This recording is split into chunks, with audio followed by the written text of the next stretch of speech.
is $10,000. Those tickets will be drawn reverse raffle style, and the last ticket remaining will win $10,000. You can see any Booster Club member for tickets, and the drawing will be held on Saturday, October 19th at 6 p.m. in the Southern Nash High School cafeteria. We will have a meal preceding the drawing, and all money raised goes to support Southern Nash High School athletics, and we thank you for your support in advance. We'd like to recognize our officials for tonight's game. The referee will be Mr. Rod Ramsey. The umpire will be Mr. Tim Walker. Line judge will be Mr. Albert Alston.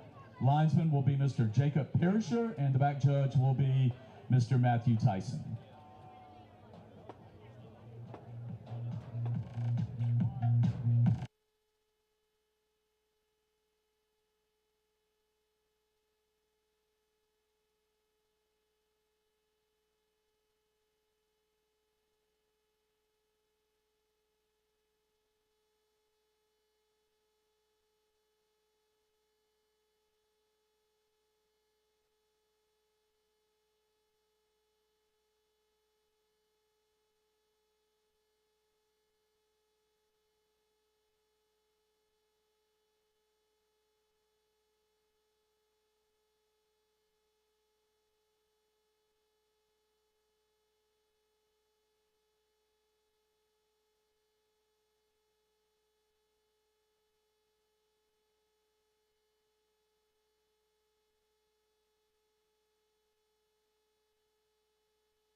you would, direct your attention to midfield where the Southern Nash Marching Firebirds have entered the field. At this time, if you would, please rise and remove all headwear as we will prepare for the playing of our national anthem.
Thank you.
Tonight's captains for the Firebirds. Number 5, Danny Dunstan. Number 11, Devon Richardson. Number 28, Luke Faulkner. And number 63, Chris Harris.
here.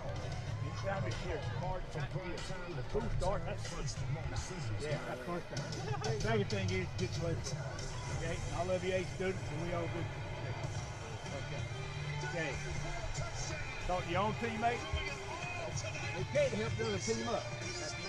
Probably not. Be nice when you do it. Okay. This week you're the visiting team. We're gonna call you White. Southern, you're the home team. We're gonna call you Williams. If you're the visiting team, you get the call. Got a coin here, it's got a lead coast conference on one side, that's head, and a pistol on the other side, that's tail. What do you want? It is head. And it is tail. You want to, the fur, so therefore you want the ball. Which way you want to kick? All right, line up this way. That way, gentlemen, y'all line up that way. If one of the calls, they will defer. Gentlemen, let's have a great call. Good luck. Good luck to all of us.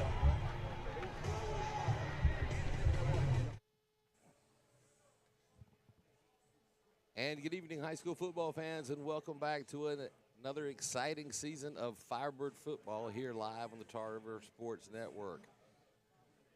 Tonight's game between the Firebirds of Southern Nash and the Warriors of East Wake is sponsored and brought to you by Vandermark Sod Farms, as well as our scoreboard sponsor for the year, Baker Professional Construction. And we'll have more on those sponsors later. As for now, the sun is just starting to duck down behind the trees in the western sky here in Stanhope, and a shadow is falling across the field, almost the entire field. We can start to see the skylights start to come up just a little bit as we await for the Firebirds to take the field. The East Wake Warriors now head towards their sideline. Of course, Southern Nash comes in as a favorite in this game. The preseason ranked 26th in the state, second in the 2A, 3A Big East Conference behind only Northern Nash, with a whole lot of season to go. And so as we hear the infamous entry music of the Firebirds, we'll get things ready to start here. I'll be flying solo tonight. This is Brent Cone, alongside Mark, the producer, who'll be the silent partner, I guess, tonight. So you get just me. Kenneth Fly is off tonight. He will return hopefully next week. But as for now, let's get ready to get things kicked off. As you saw, the Firebirds won the coin toss and deferred to the second half, so the Warriors will get the ball first. And we'll see that Southern Nash defense led by junior Luke Faulkner, returning this year. And here comes the Firebirds.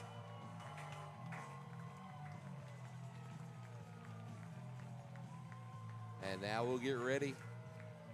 As always, every fall, it's time. It's Firebird Friday Night Lights.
believe that's Aiden Myers with the kickoff, and we are underway.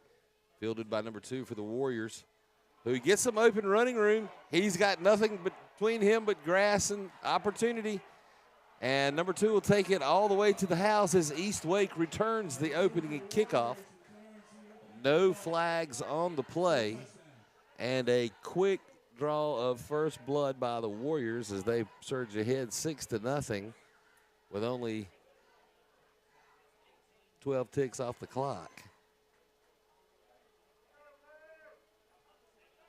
So definitely a breakdown in special teams for the Firebirds. That was a 68-yard touchdown return. Of course, last year these two teams met at the beginning of the season, and Southern Nash went to East Wake up off of exit 13 and came away victorious 39-0. Will not be the case tonight with a shutout, as the extra point is through and good, and East Wake puts their stamp on the bird's nest here as they pull ahead 7-0 very early. And so now, instead of getting to see the Southern Nash defense, we will now see the Southern Nash offense led by sophomore starter Isaiah Battle. Of course, Isaiah came in late last season after senior starter Jake Cooper was injured, and Logan Saunders pulling double duty between offense and defense. They brought Isaiah up from the JV team to assist in the playoffs. And I believe if my stat sheet is right, he went 3 for 3 with 3 touchdowns. So not a bad start to last year.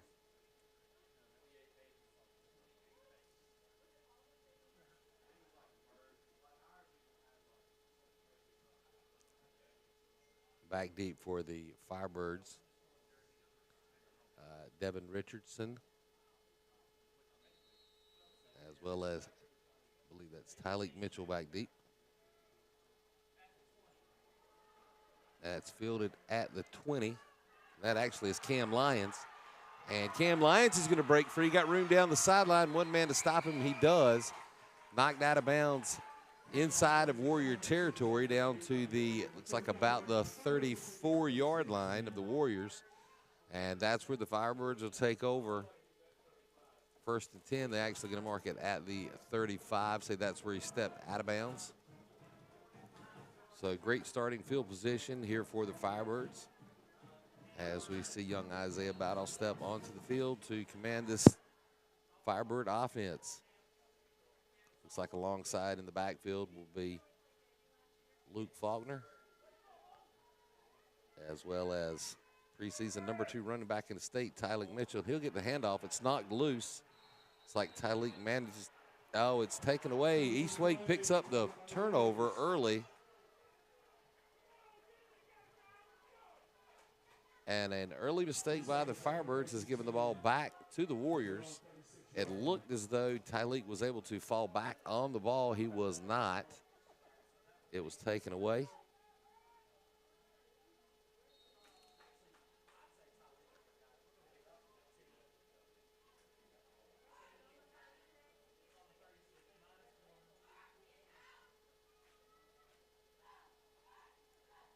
So East Wake will take over 1st and 10 from their own 36-yard line.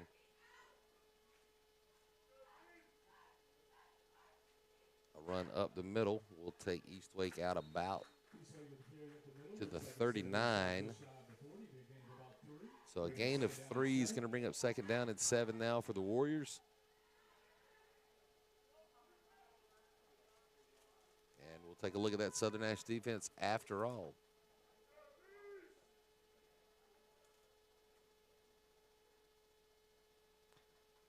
Highlighted by returning senior Israel Whitaker, as well as Luke Faulkner, who I mentioned earlier.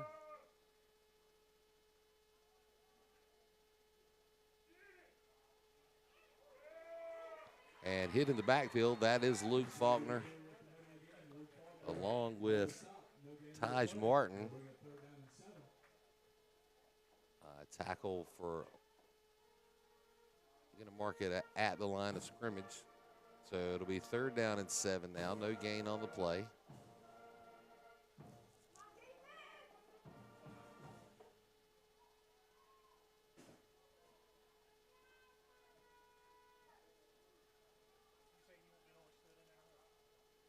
Jeremiah Battle and Christian Tyler, the deep backs on defense.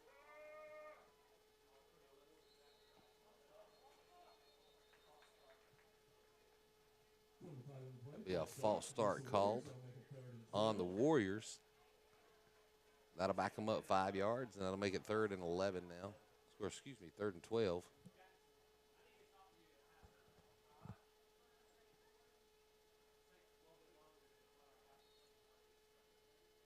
And those of you who were able to attend the game at Eastwake last year know that it started out very sloppy for both teams. A lot of preseason jitters.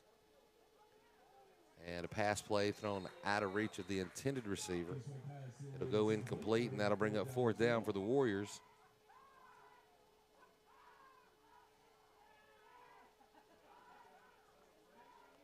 As Jaden Hartsfield will drop back deep for the punt return.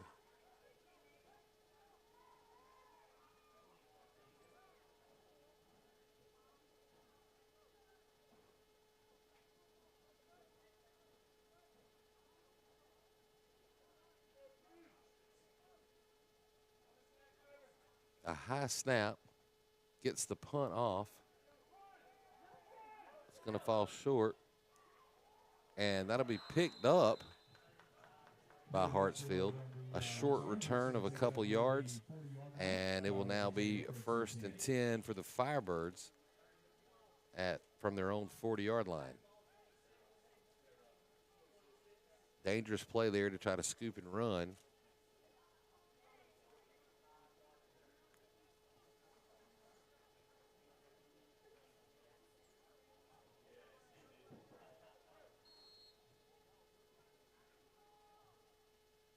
Ball will be handed to Mitchell again. This time he'll look around the right end. He's got some room. He'll cut back inside. Back across midfield. Only one man can catch him. Tyleek Mitchell makes up for the fumble and takes it all the way to the house. Touchdown, Southern Nash. With 9:42 left up on the Baker Professional Construction scoreboard. And Southern Nash pulls to within 1 on a big play of their own.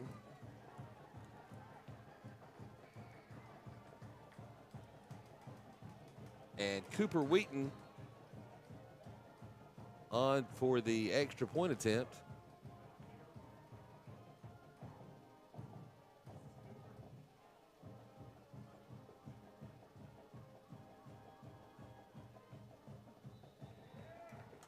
And Wheaton will split the uprights, and we're all tied up here at Southern Nash. 9:42 remaining in the first quarter. It's 7-7. Here in the Bird's Nest. Once again, tonight's game is brought to you by Vandermark Side Farms. They are year-round family natural grass operations serving central and eastern North Carolina. Vandermark's mission has always been to be the premier provider of natural grass and side products to the landscape industry, athletic fields, and commercial developments. They grow, harvest, and deliver 6 types of natural grass. Growing grass can not only be rewarding, it can also be fun and satisfying. Contact Vandermark Farms at 252-437-1501 for all your natural grass needs.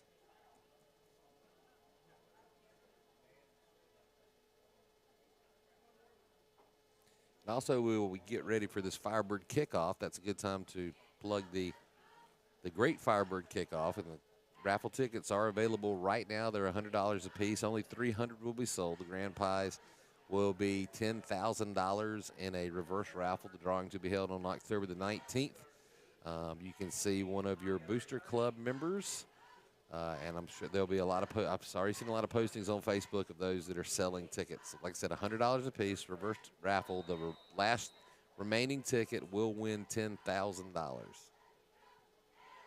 And the ball is loose on the kickoff. Eastwake manages to fall on it and hold on to possession, and they will take over 1st and 10 now from their own 40-yard line. Eastwake with the recovery. They'll take over at their own 41-yard line, 1st and 10.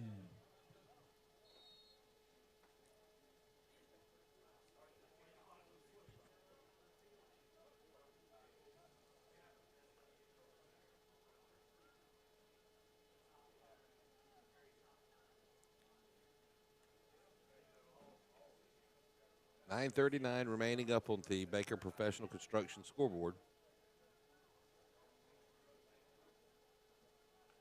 From the shotgun, handoff up the middle, and runs into an absolute red brick wall of Firebirds right up front.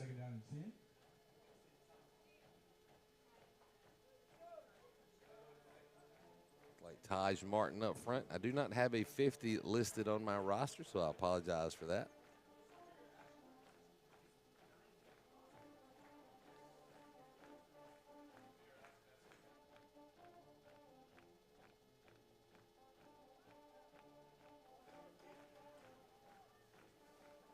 From the shotgun again. Looks like Faulkner on the blitz. He'll get through in the run up the middle, and he wraps arms around. And that'll be a tackle for loss. It's going to bring up a third down and about 11 now.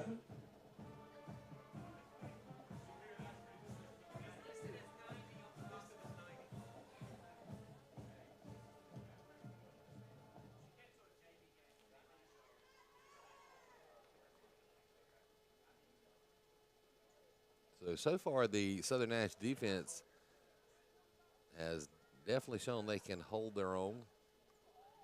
Only one pass attempt that was actually a poor pass attempt. It's going to be interesting to see how that secondary can defend.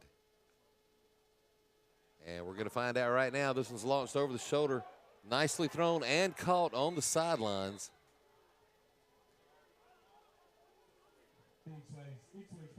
So first big offensive play for the Warriors. We'll take them inside the Southern Nash territory down to the Firebird 26-yard line, and that's what will be 1st and 10 for the Warriors.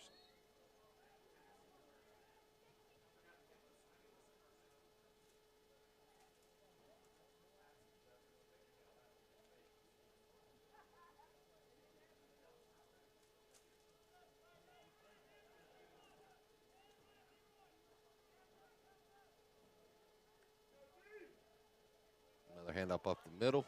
He slips a couple of tackles and will finally be brought down by Chris Harris. Gain of about 4 on the play is going to bring up 2nd down and 6 for the Warriors.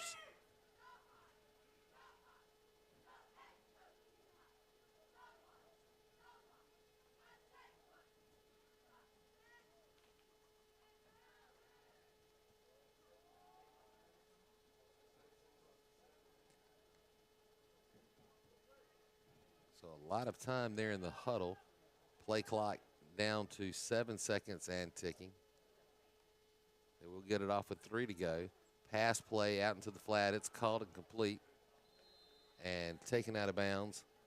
Tackled by Zuriel Curtis. 6:50 and counting remaining up on the Baker Professional Construction scoreboard.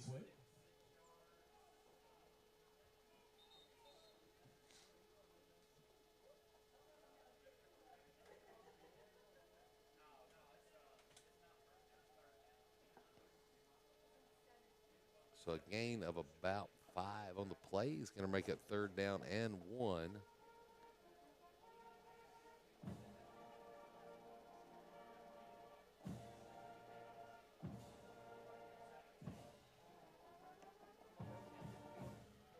this will be handed off just off the right tackle up the middle. The run down inside the 15-yard line, stopped by Zion Odom. That'll be enough to move the sticks for the Warriors. It'll be 1st and 10 from the Firebird 13.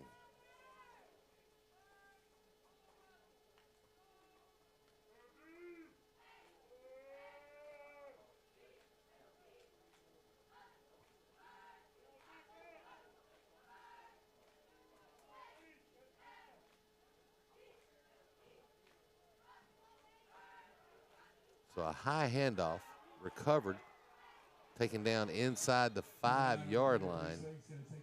Finally brought down by Faulkner. That's going to be close to another first down. About a yard shy, so a gain of 9 on the play will bring up second down and 1.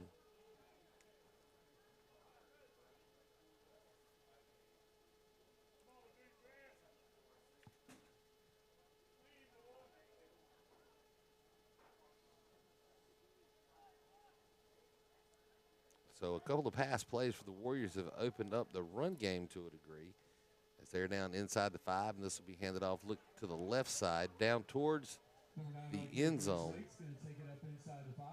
It's going to be down just inside the 1. That'll bring up first and goal for the Warriors. Firebird chain gang will drop the sticks. And Eastwick will have 4 shots at 6 here.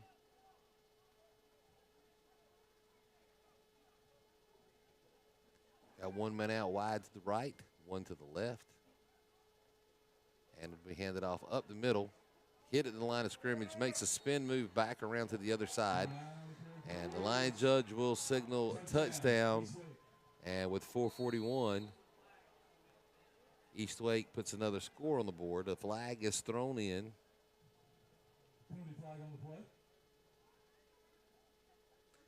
That came after the play was concluded and the touchdown was signaled.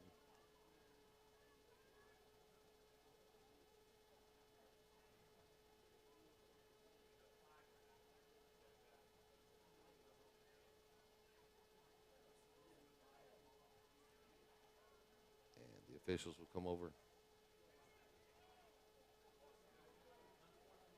So unsportsmanlike conduct against the Warriors, it will be assessed on the kickoff. So the extra point attempt upcoming.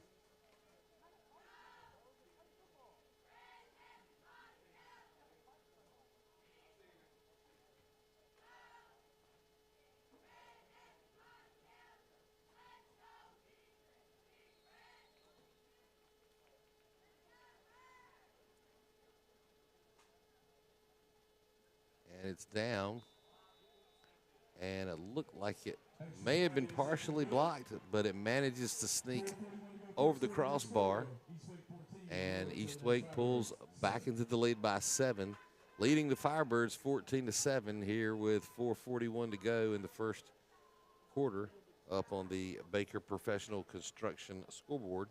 And a lot of you are very familiar with Baker Professional Services. They have upgraded their offerings to offer a more extensive line of ways in which they can assist you. They do landscape drainage, erosion solutions, French drains, yards drainage solutions, grading, swales, landscape repairs. They do rock, stone, or concrete drains. They have very high customer satisfaction, and they do both residential and commercial service. In addition, there are many concrete services that they do. Full tree services as well, stump grinding, drainage, and irrigation. Contact Baker Professional Services. And once again, we thank them for sponsoring this year's scoreboard. Excuse me, Baker's Professional Construction. Longtime supporter and good friend of mine, Dan Baker.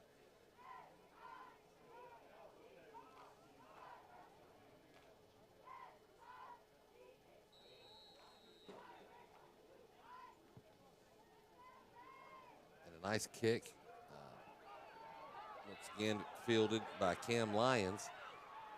He'll bring it across field, out across the 40, and finally be taken down at the Southern Nash 43-yard line. And the Firebirds will take over 1st and 10 from there.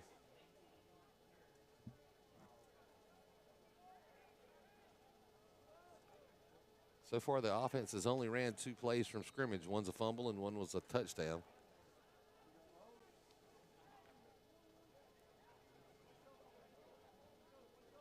So time of possession definitely has belonged to the Warriors. This one will be handed off up the middle.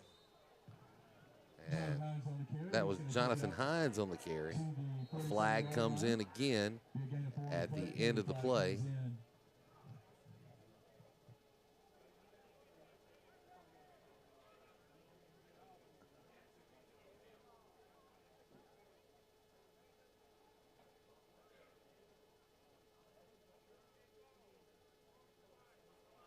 Another unsportsmanlike conduct call against the Warriors.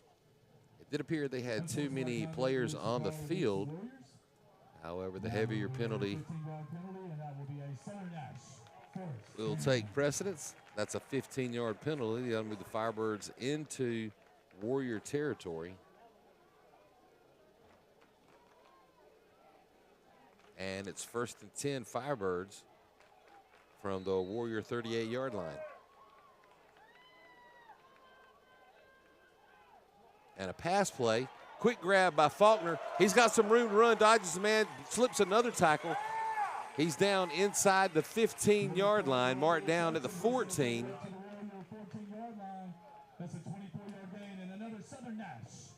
So a 24-yard pass play from Battle to Faulkner.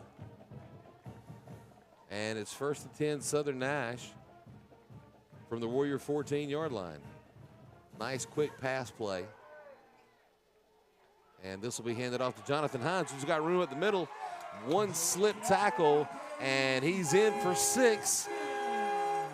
Shows me that was Jaden Hartsfield. Make sure on that carry.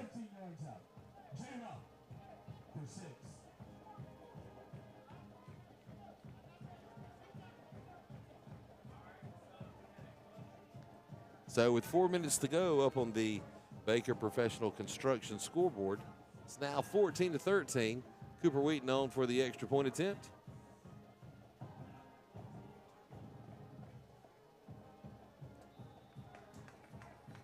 And that was Jaden Hartsfield on the carry, the sophomore. And the extra point by Cooper Wheaton is good. And we're all tied up again, 14-14 with 4 minutes to go, still in the first quarter here in Stanhope. Once again, tonight's game sponsored by Vandermark Side Farms. And we want to personally thank Keaton and the entire Vandermark family for being strong supporters of the Southern Nash athletics, not only for Southern Nash, but entire Nash County over the years. Their support is appreciated more than they will ever know.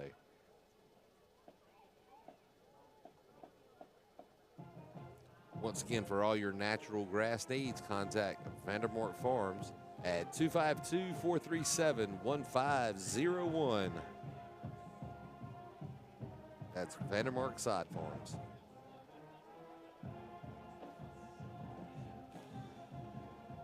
And Aiden Myers is on for the kickoff.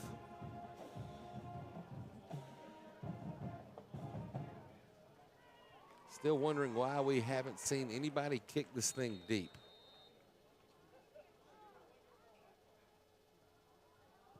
And there we go. Something downfield. It's fielded on a bullet kick about the 23-yard line. There will be a return, but he's hit hard. First contact made by Jeremiah Battle. Zion Oderman on the special teams tackle. Warriors will take over near their own 33-yard line. And the Warriors take over inside their own territory. It's going to be 1st and 10, East Wake from their own 34-yard line.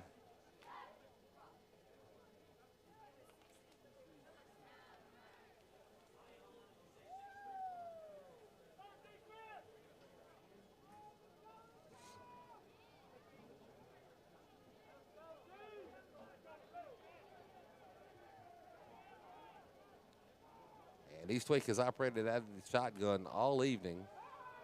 He's going to look to pass again. He's got a man downfield, and nice coverage that time. That was Cam Lyons on the coverage, and it was deflected.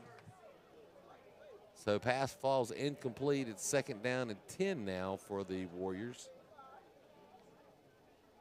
as they try to go to the left side on that pass play.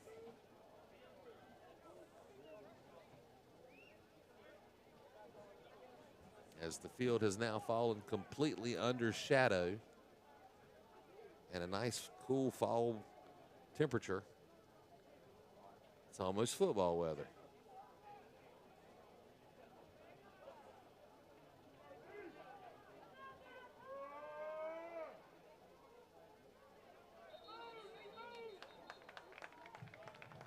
And there'll be some movement on the Warrior side of the ball. The flag's thrown, and they'll back up 5 yards, where it'll be 2nd and 15 now for Eastwake.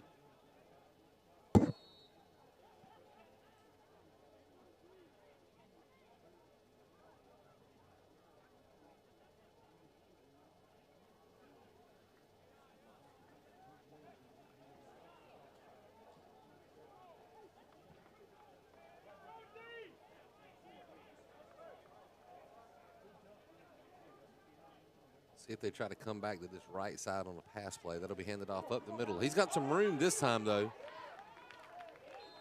It's like he was hooked. And brought down by Jeremiah Battle. Jeremiah Battle up to make the tackle. That'll bring up third down. Was a pickup of about 10. We'll call it 10 on the, well, we'll call it 9. Bring up third down and 6 now for the Warriors. So not a bad run play, just off the right guard.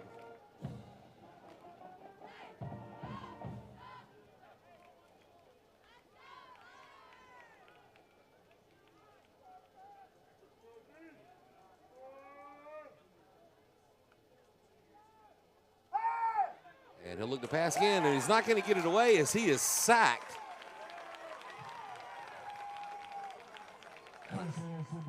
And that is Chris Harris on the sack, the first sack of the season.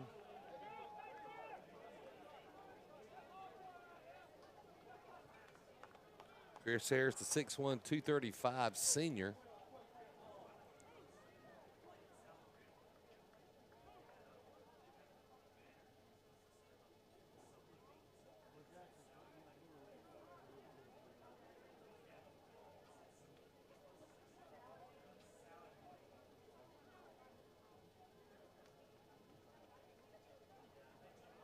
Eastwake to punt on 4th and long. Another high snap. They'll manage to get it away again. This one will be too short to try to do anything with. The Firebirds will step away, and Eastwake will let it roll dead, and it'll be first down and 10 Firebirds from their own 44-yard line as Isaiah Battle and company step back on the field.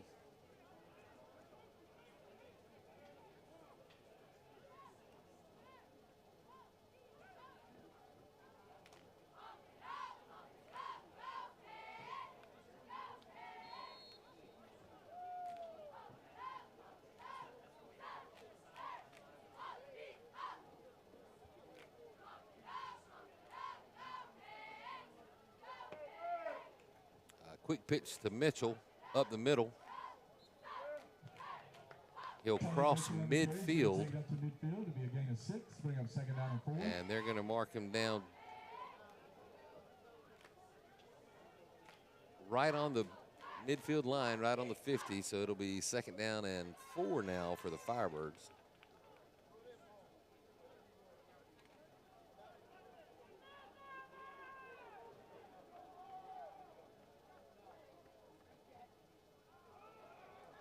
And a slip handoff to, I believe that was Jonathan Hines on the carry. Yes. And that'll be enough to move the sticks for the Firebirds as they take the ball to the Warrior 45-yard line, and it's 1st and 10 Southern Nash.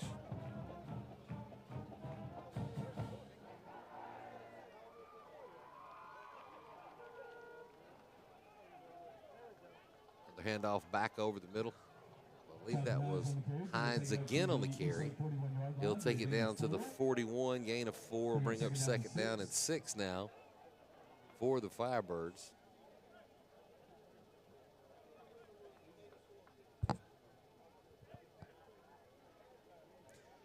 As 45 seconds remain here in the first quarter up on the Baker Professional Construction scoreboard. This may very well be the last play of the quarter. I formation. This will be handed off to Mitchell right up the middle. He's still on his feet. He'll cross the 35-yard line down to about the 33. That'll actually stop the clock with 22.8 seconds. So that there will be another play here in the first quarter as they stop the clock to move the chains.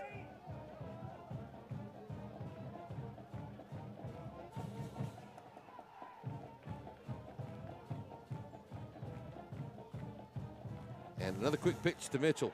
He looks to the outside to the right and comes back in. He's still on his feet. Makes a couple of nice moves. He's finally brought down as the clock will expire and bring us to the end of the first quarter here at Southern Nash, with the score all tied up at 14 here in Stanhope. So once again, this is Brent Cohn, and we're live on the Tar River Sports Network. We'll be back with the beginning of the second quarter in just a moment.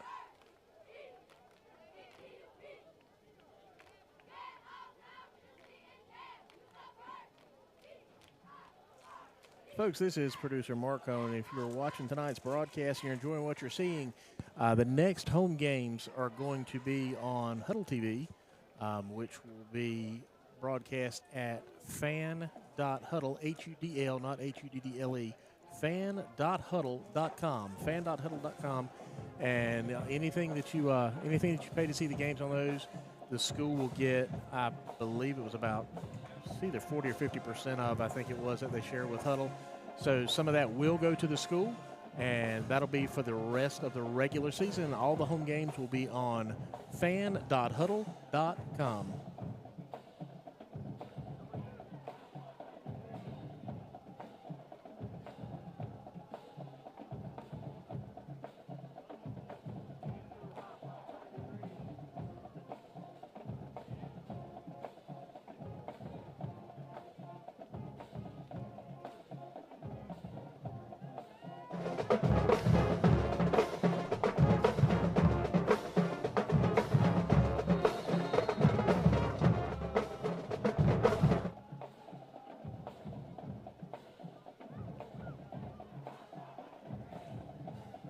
And welcome back as we get the second quarter underway. That was Hartsfield on the carry. He'll pick up about 3 and bring up second down and 7 now for the Firebirds.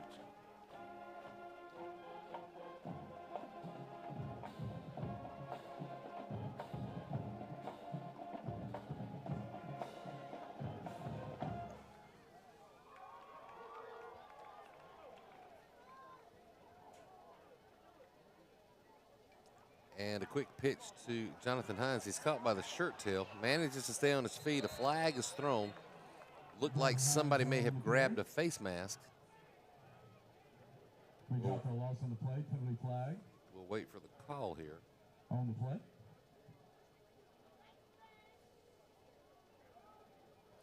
Grabbing Church and trying to hand tackle Jonathan Hines, I can go ahead and warn you, will not work. 5-yard face mask against the Warriors is the call. You can see the size of his legs as he steps off the field. You're not going to bring him down like that.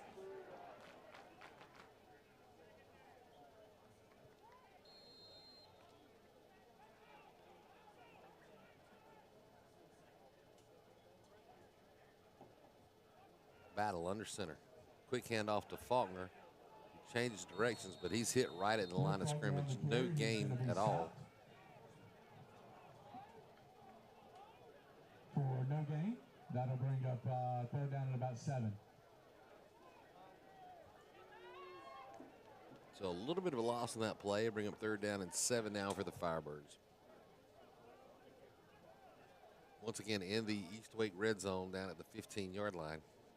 Needing to capitalize. Firebirds have not led in the game. It's all tied up right now at 14 apiece. And the ball comes out loose. And it looks like Battle did manage to recover. That was in the exchange from center to quarterback. So that's going to bring up fourth down and long. And it looks as though Coach Batchelor will go for it here on 4th and 9 inside the red zone. Close on the play is going to bring up fourth down at about 9.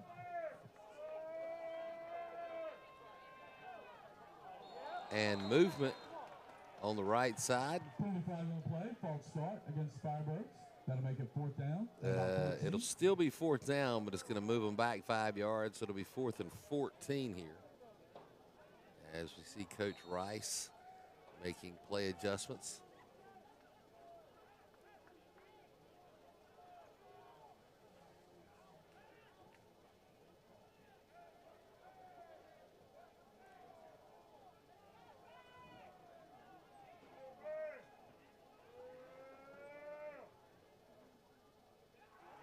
And Battle's going to look to pass. He's got a man open. It's caught. That's Israel Whitaker into the end zone. 4th and 14, touchdown Firebirds, and they take the lead for the first time in the game with 9:27 remaining in the half. Southern Nash leads 20-14 with the extra point attempt upcoming.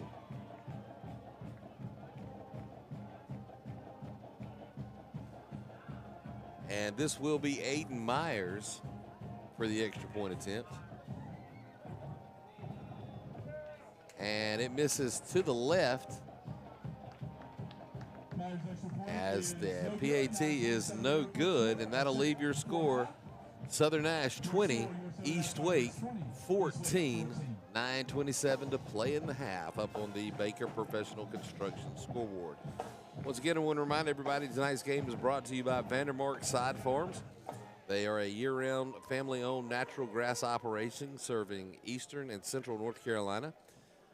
Their mission has always been to be the premier provider of natural grass and side products to the landscape industry, athletic fields, and commercial developments. They grow, harvest, and deliver 6 different types of natural grass. Growing grass can not only be rewarding, it can be fun and satisfying. Contact Vandermark Farms at 252-437-1501 for all of your natural grass needs.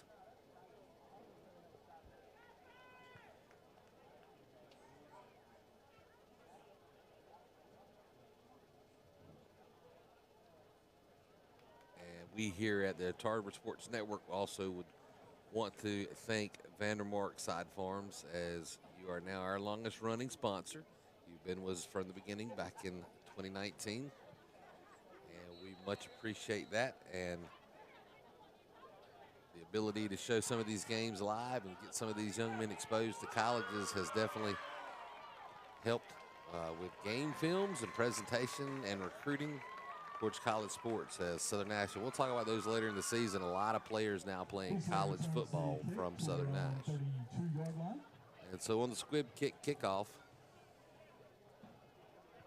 from Myers, the Warriors fall on it, and it'll be 1st and 10 East Wake from their own 33-yard line.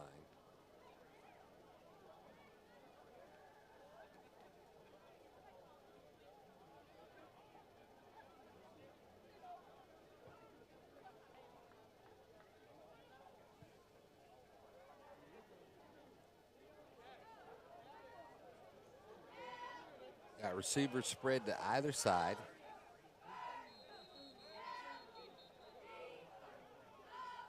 And it looked like the quarterback had stopped play before the whistle or flag was even blown as he recognized the false start. So that'll add 5 to the first down, and it'll be 1st and 15 now for the Warriors.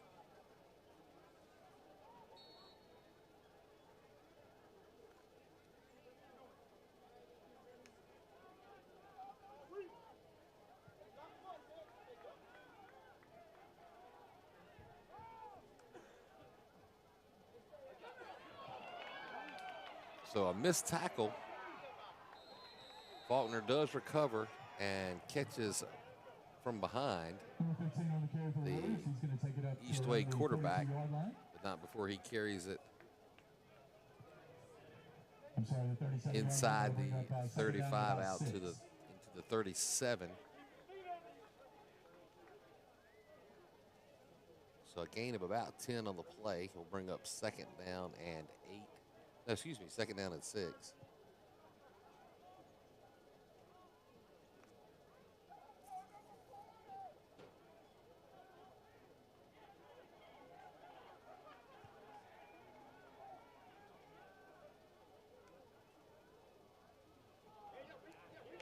The run up the middle is stifled, and that's Devin Richardson on the initial hit.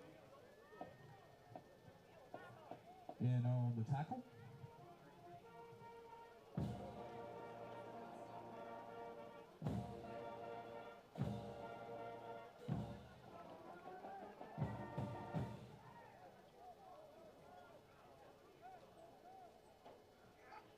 So that's going to bring up 3rd down and 5 still for the Warriors. Just under 8 minutes remaining in the first half. And this will be a quarterback keeper. Looks to the right end. He'll be hit a gain of about 3 or 4. He'll fall forward and be close to the line to gain. We'll have to wait for the spot. And they will signal first down East Wake.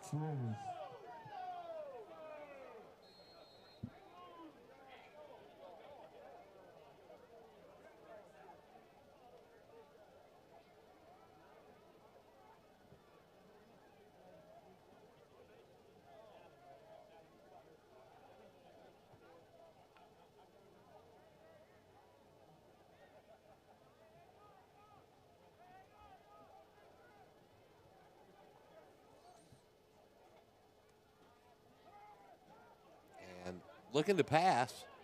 Nobody's open. Manages to scramble. He'll tuck it and try to keep it and take it around the right end. Nowhere to go. Knocked out of bounds, and there's going to be a late hit called out of bounds on Southern Nash. Penalty flag on the play.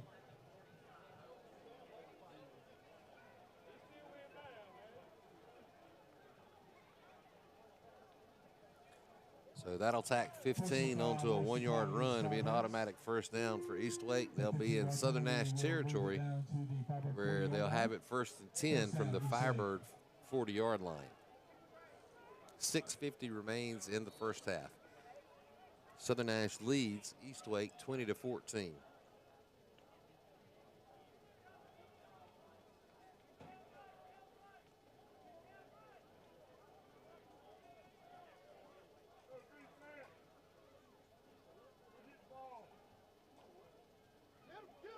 Going to run off the left side, hit behind the line of scrimmage. They're going to give forward momentum and put him back actually at the actual line of scrimmage. And that'll make it 2nd down and 10 for the Warriors.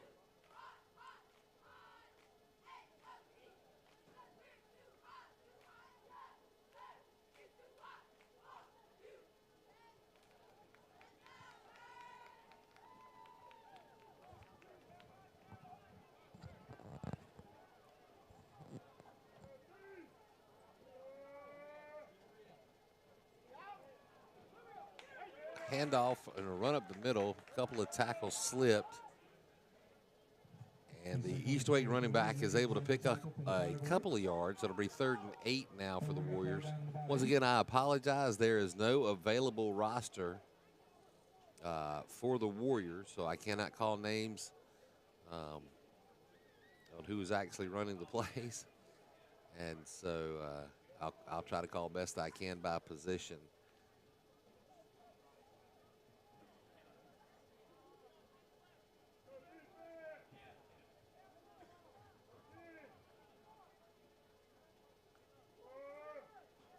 Looking to pass again. Will keep it himself, look back to the left and turn back to the middle. Is able to pick up some yardage, the quarterback. He'll take it across the Southern Nash 30 down to the 27-yard line. And that scramble is going to be enough to move the chains again for the Warriors. And it'll be 1st and 10 East Wake from the Southern Nash 27. So a few busted plays. And East Wake able to capitalize and move the football irregardless. And are now threatening on the red zone of Southern Nash. 4:50 remaining in the first half. Looking to pass again. This one will be away.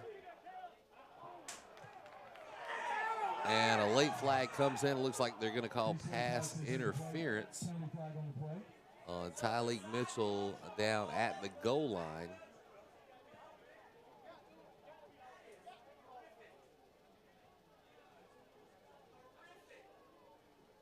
We'll look for the signal here.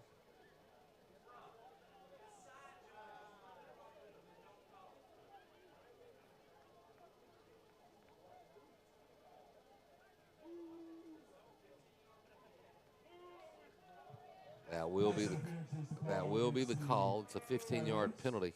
That'll move the ball inside the 15-yard line. 1st and 10, East Wake. Which there was some concern because that flag came from across field when the side judge was step for step with the play and did not throw the flag. Nevertheless, it is a penalty, and it's 1st and 10 East Wake inside the Southern Nash 20-yard line. Number 5 able to slip a couple of tackles and take it down inside the 5. He's going to take it up inside the 5-yard line. That'll bring up 1st and goal for the Warriors. So 1st and goal, East Wake now with 4:37 remaining in the half. Warriors trail the Firebirds by 6, 20-14.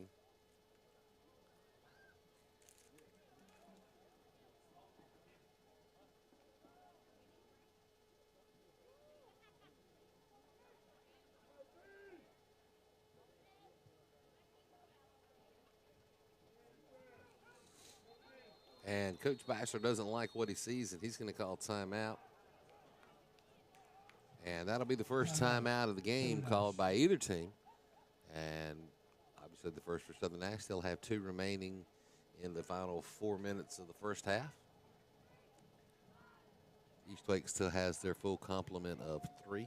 Once again, 4:17 remaining up on the Baker Professional Construction scoreboard. Once again, the night's game brought to you by Vandermark Side Farm, a year-round natural grass operation serving central and eastern North Carolina. They specialize in growing 6 different types of natural grass. Contact Vandermark Farms at 252-437-1501 for all your natural grass needs.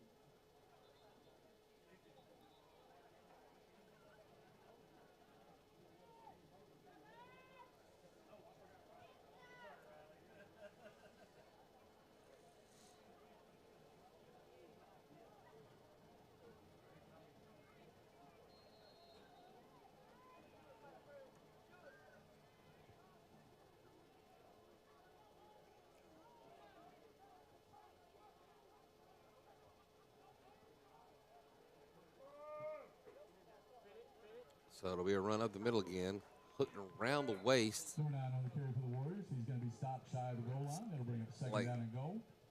That's going to be Brandon Hill on the stop. It's going to bring up 2nd down and goal from about the 2.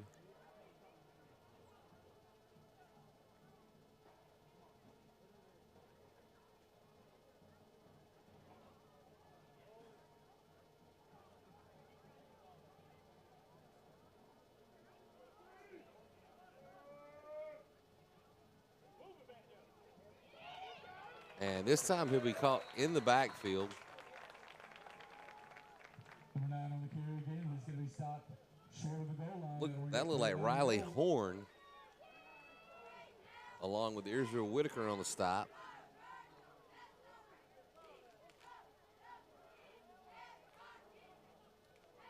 So it may have even lost a little bit on the play, but we'll still call it 3rd down and goal from the 2.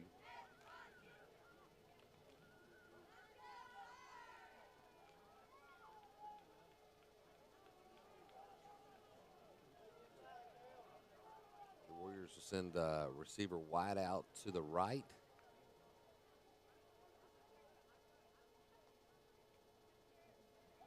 And he's going to roll in that direction. A short pass, and it will be caught. This pass is complete to number 1. Touchdown.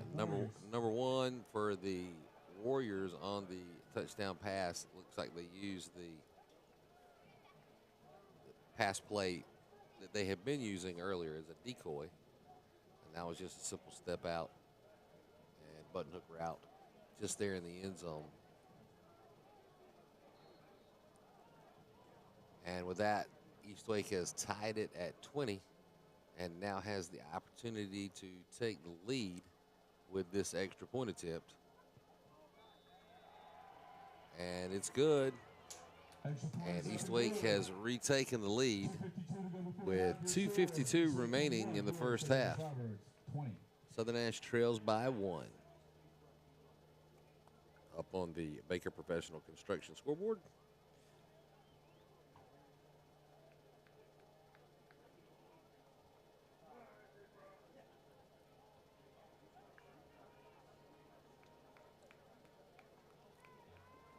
So obviously a lot of work for the Firebirds to do. Defensively, there's been a little bit of breakdown. Came out strong, stopped the run initially. A couple of completed pass plays. Got the defense spread. And Eastwake able to capitalize then on the run game beyond that. So definitely some adjustments to be made there.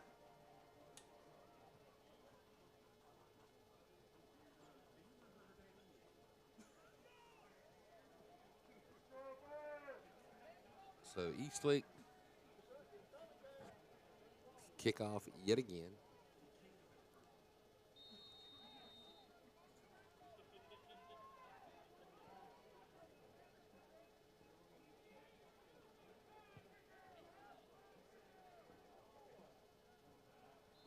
And the Firebirds will let the kick roll out of bounds. Eastwake kick rolls out of bounds.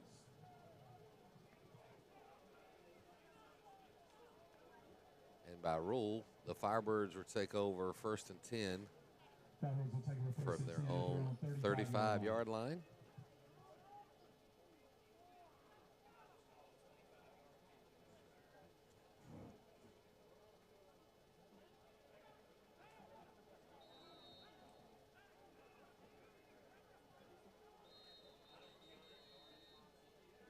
And it looks like Eastwake will use their first time out of the half with 2:52 remaining.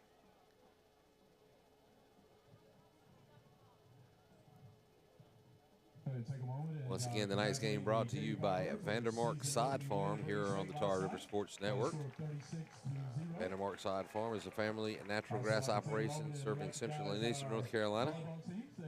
Their mission has always been to be the premier provider of natural grass and sod products to the landscape industries, athletic fields, and commercial developments. They grow, harvest, and deliver 6 different types of natural grass. Contact Vandermark Farms at 252-437-1501 for all your natural grass needs.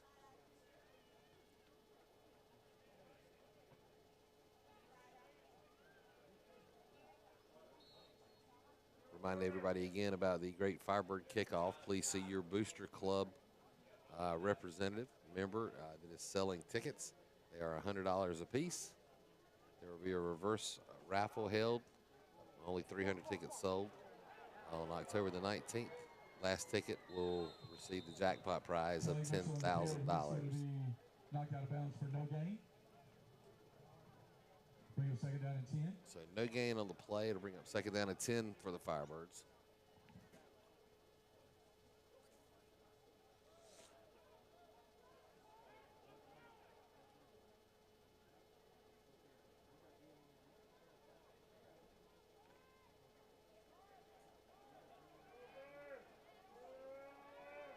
Tyleek Mitchell now in at quarterback.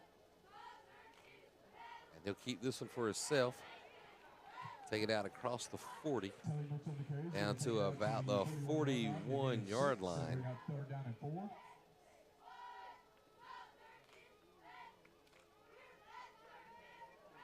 And it looks like Tyleek may have come up a little with a slight limp. He'll head to the sidelines.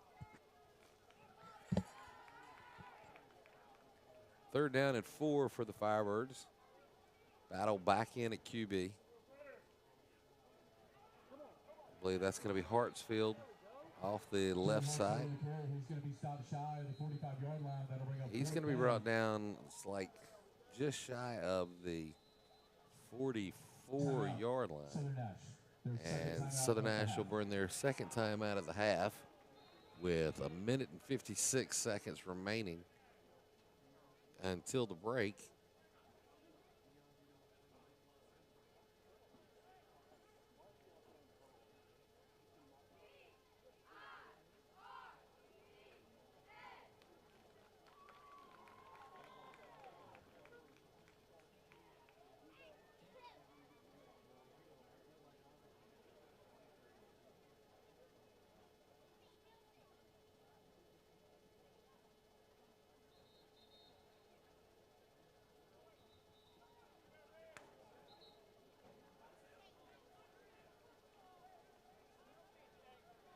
4th and 1 for the Firebirds.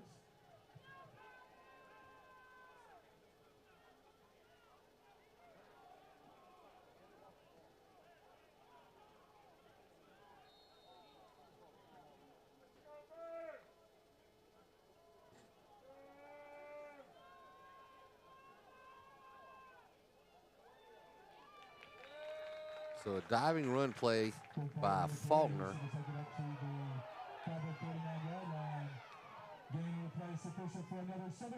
And with that burst through the middle, that will move the sticks for the Firebirds. So it'll be 1st and 10. Southern Nash from their own 49-yard line. Clock runs. Mitchell will look around the right side. He's got some room, one man for a block. And the ball comes loose. Looks like it rolled out of bounds. The ball went out of bounds, but the referee is going to signal a lost ball. They're going to discuss it. The back judge came over and made the correction. The ball did roll out of bounds. There was a fumble by Mitchell. The ball rolled out of bounds and came back in. And East Wake did recover at that point. However, the ball was dead. The play is dead, and it's 1st down Southern Nash from the East Wake 16-yard line. 1:34 remaining on the Baker Professional Construction scoreboard.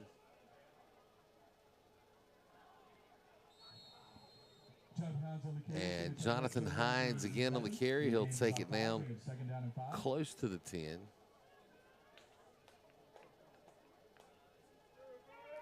They'll mark him down at the 12. It's going to bring up 2nd down and about 6 now.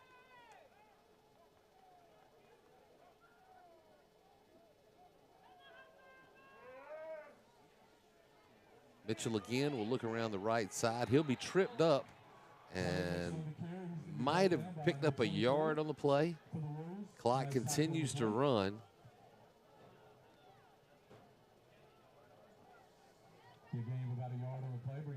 So that'll be 3rd and 5 now. 45 seconds. Clock continues to run.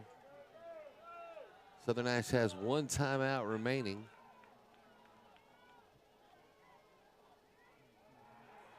And Battle will look to pass. He's got Israel Whitaker open in the end zone. Touchdown for the 2nd time tonight. 28.6 seconds.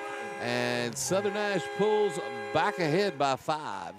26-21 with, once again, 28.6 seconds remaining in the half.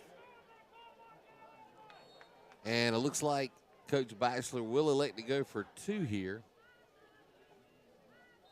after the missed field goal attempt or extra point attempt. And it looks like he will, in fact, use Coach Batchelor his final time out of the half.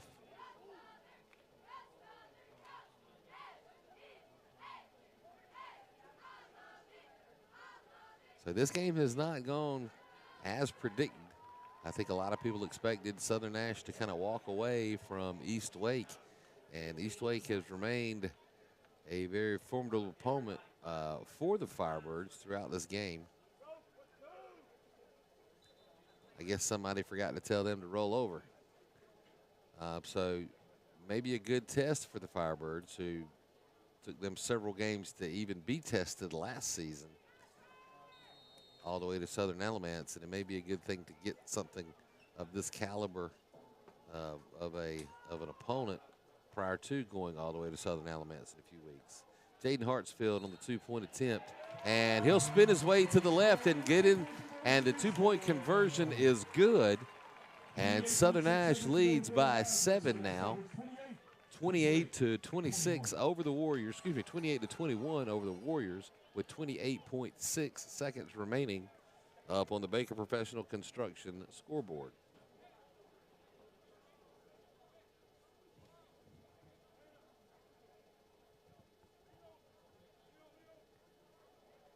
So definitely a high-scoring game here with 49 points scored combined in the first half thus far. Not very typical of a Southern Nash defense as far as points allowed are concerned. Once again, they beat East Wake 39-0 in last year's season opener. And by the way, congratulations to the JV team on their 36-0 win last night in Wendell over the JV of East Wake. So a nice start there for the JV squad.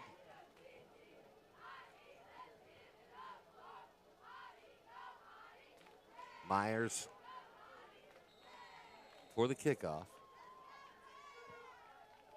And it'll be an onside kick. And the ball is loose. Southern Nash will recover. That was recovered by Leo Roblero. So the onside kick worked. It looks like East Wake was stunned. They made absolutely no move to cover the football. It bounced right into the Firebird arms, and of course covering the 10-yard spread.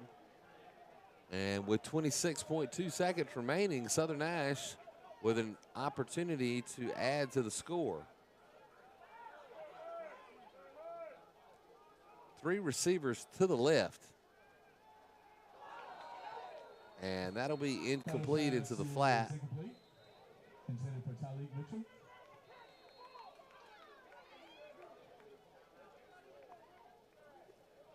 And East Wake will burn one of their 2 remaining timeouts. 22.9 seconds remaining in the first. Timeout, Warriors. And once again, we'll remind everyone that tonight's game brought to you by Vandermark Side Farm, longtime sponsor of the Tar River Sports Network and Southern Nash Sports and Athletics. Contact Vandermark Side Farms at 252-437-1501 for all of your natural grass needs.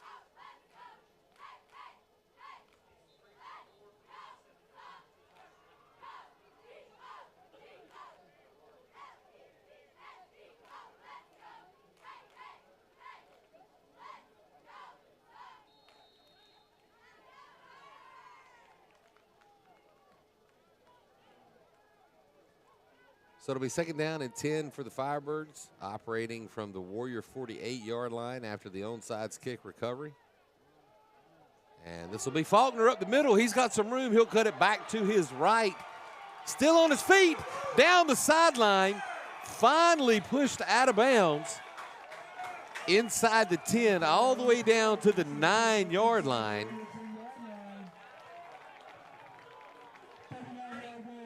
So a 39-yard run by the junior, Luke Faulkner. 12 seconds remain. It's first and 10, Southern Nash. Excuse me, first and goal, Southern Nash from the 9-yard line. And Mitchell will take the handoff around the left end. There's nobody there. And just to add a little finesse, he does a spin move back to the middle. And in the final the final half minute of the first half, Southern Nash has now scored twice. There are 5.3 seconds remaining on the clock. With a 2-point attempt again upcoming.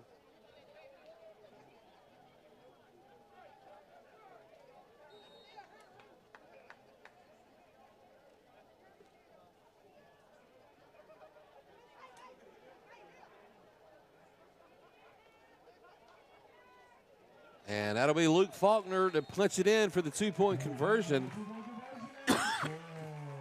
And Southern Nash now with their biggest lead of the night. Lead by 15. It's 36 Southern Nash, 21 for East Wake. 5.3 seconds to go.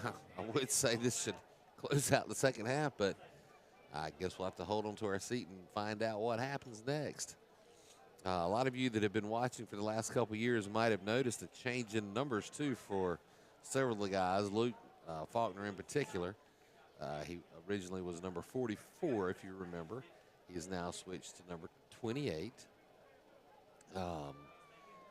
And, of course, Supposedly that's because it's opposite of his dad's number. His dad's number back in the early 90s was number 82. And, of course, I'll take this one. It's Mom and Dad's birth dates. So I think Dad might be trying to get a little glory for the old reverse number thing. But we'll go along with the birthday thing for Mom's sake. So, Todd, don't try to slip that in anymore. We know that's for Mom. So, number 28, Luke Faulkner, for Mom's birthday.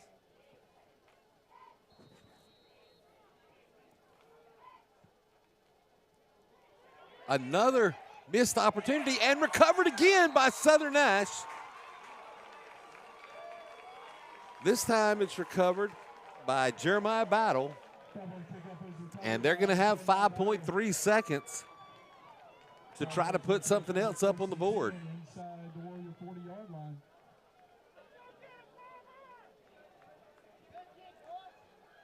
So what a swing of momentum here to close out the first half, the second quarter. As they trailed by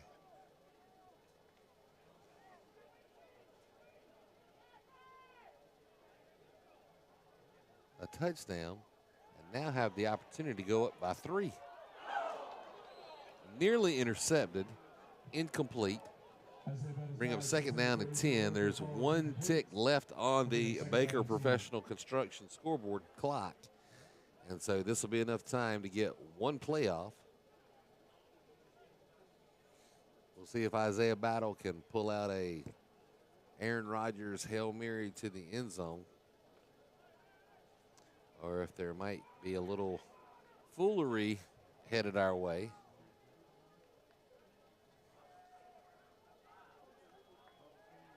And Mitchell with a pass in the flat. He'll look to make a move. He'll cut back. He keeps his feet. He breaks the tackle. He's still up. Finally brought down inside the 20. That'll be blown dead after a nice game, but the clock will expire. And Southern Nash will head to the halftime, leading the Warriors of East Wake by 15, a score of 36-21 up on the Baker Professional Construction scoreboard. Once again, this is the Tar River Sports Network. I'm Brent Cohn, and we'll be back for the beginning of the second half after the band finishes their performance. So please stay tuned and enjoy the band's halftime performance. We'll be right back.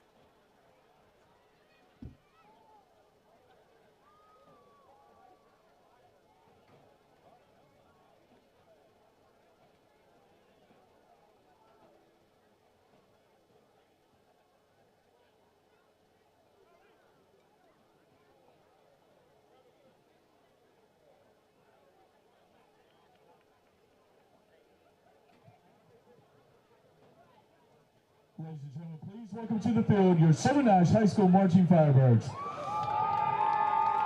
The Marching Firebirds are under the direction of Mr. Matthew Ray. Their other instructors are Matthew Bizzett and Flora Ray of Visual, Lauren Howell, Jimmy Smith, and Stepan Barsky Music, Jackson Valentine and Julie Peters Percussion, Alyssa Halpern Color Guard. The student leaders are Emily Rodriguez, Drum Major, Dimitri Braxton, Hornline Captain, Annie Poole, Woodwind Captains, Carlos Chavez, Assistant Woodwind Captain, Adrian Sanfeo, Brass Captain, Maria Nava, Percussion Captain, Samuel Hall, Drumline Captain, and Andrea Cardenas Rojo, Janai Silver, and Delana Langston, Guard Captains. Tonight, the band will be performing a portion of their 2024 show entitled Cliché.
Presenting the ending segment of their show, please welcome drum major Emily Rodriguez and the Southern Nash High School Marching Firebirds.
Ladies and gentlemen, let's hear it for your Southern Nash Marching Firebirds. Marching Firebirds are pleased to announce their sponsors for the 2024 season. 5 County Heating and Air, Edwards Inc., Girls Round Here, Walters Team Real Estate, PB's Cornhole Boards, Pierce Brothers, Woody's Truck and Trailer, RNA Embroidery, and Temperature Control Solutions.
Hello, Firebird fans. This is Mark Cohn, and once again, want to remind everyone that the rest of the home games this year, the rest of the home games are going to be on Huddle TV, which is at fan.huddle, HUDL.com, fan.huddle.com.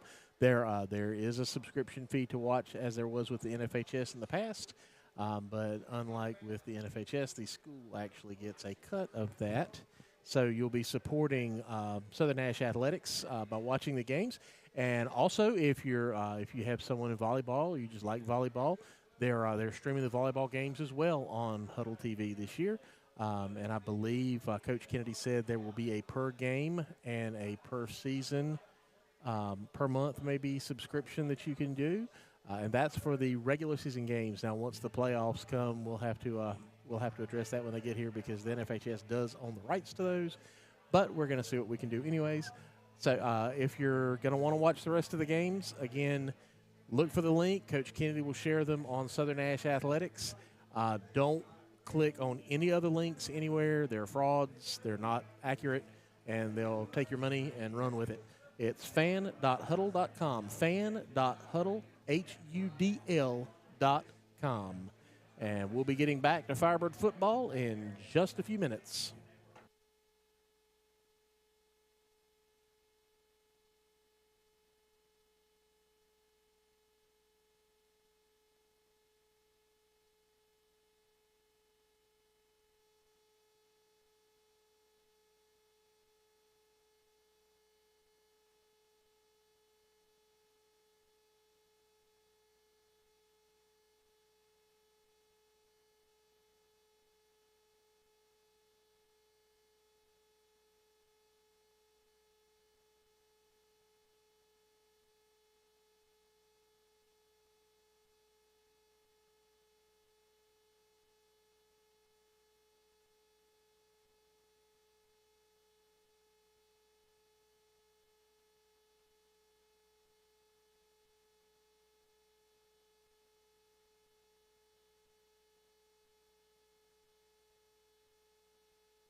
And welcome back to the Bird's Nest at the start of the second half here in Stanhope. Southern Nash leads the Warriors of East Wake 36-21. Southern Nash had won the opening coin toss and deferred to the second half. And Tyleek Mitchell back deep, fumbles the initial catch. Only the kicker to beat, and he's not going to be caught. Tyleek Mitchell starts the second half, much the same as the way the Firebirds finished the first half. It looked like he fielded that inside the 10, so at least it was a 90-plus yard return all the way to the house. And Southern Nash has pulled ahead 42-21.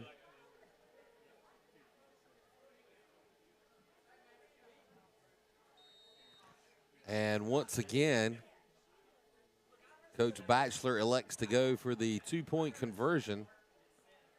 Hartsfield and Faulkner in the backfield along behind Isaiah Battle.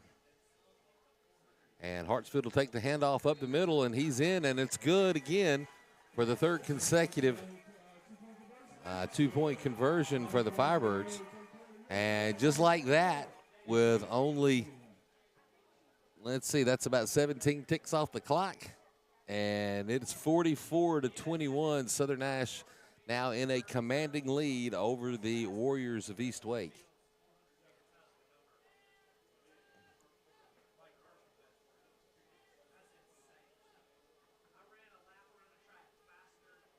Once again, tonight's game is brought to you by Vandermark Side Farm. They are a year-round family operation operating in natural grass, serving Central and Eastern North Carolina. Vandermark's mission has always been to be the premier provider of natural grass and side products to the landscape, athletic fields, and commercial development. They grow, harvest, and deliver 6 different types of natural grass. Growing grass can not only be rewarding, it can be fun and satisfying. Contact Vandermark Farms at 252-437-1501 for all of your natural grass needs.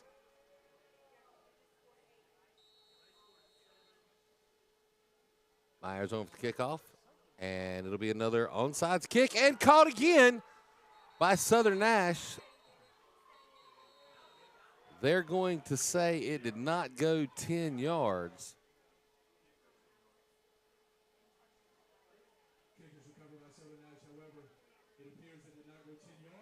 Christian Tyler on the recovery. And so because of the call, East Wake will take over 1st and 10 from the 50-yard line.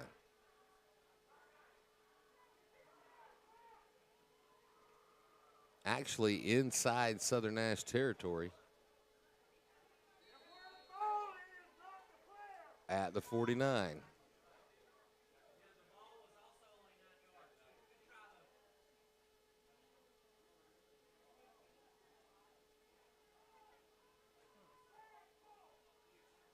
So very close to a third onside kick recovery. And this will be a run up the middle by number 5. He'll take it out across the 45. They may give him a few blades of grass beyond the 45. Nope, they're going to mark it right on the 45, and that's going to ring up 2nd down and about 6 now for the Warriors.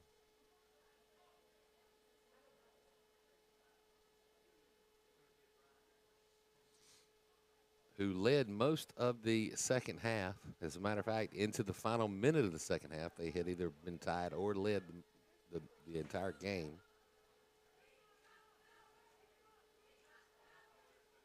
And 5 again with the handoff up the middle. He's got a little more room to run this time. He'll take it out across the 40 down close to the 35. They're going to mark him at the 36-yard line of the Firebirds. That'll be enough to move the chains.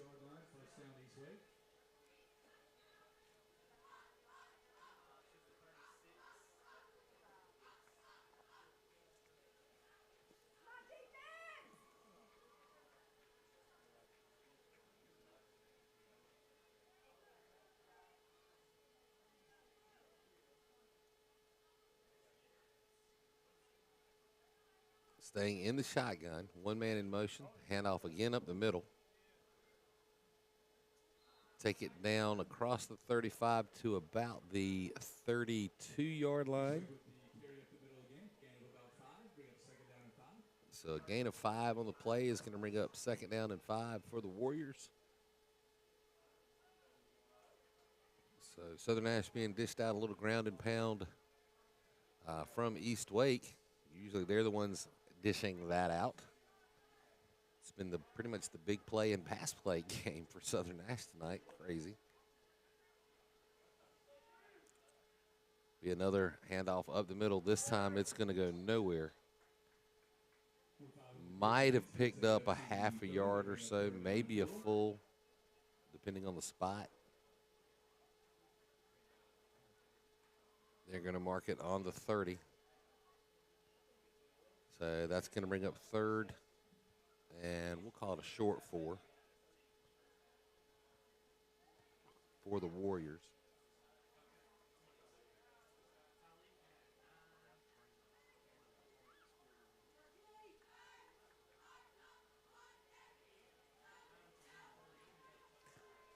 And 5 is out now. He's got 2 receivers to the right, 1 to the left. He's going to look to pass. Got a man wide open right down the middle of the field. It's caught, and East Wake scores a touchdown with 8:59 remaining in the 3rd period up on the Baker Professional Construction scoreboard.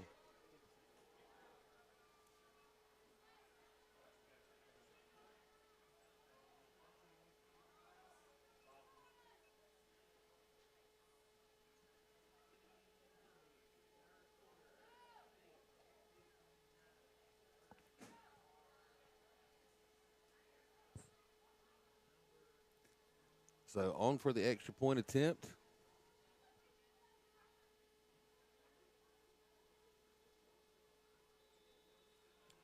And again, good for East Wake.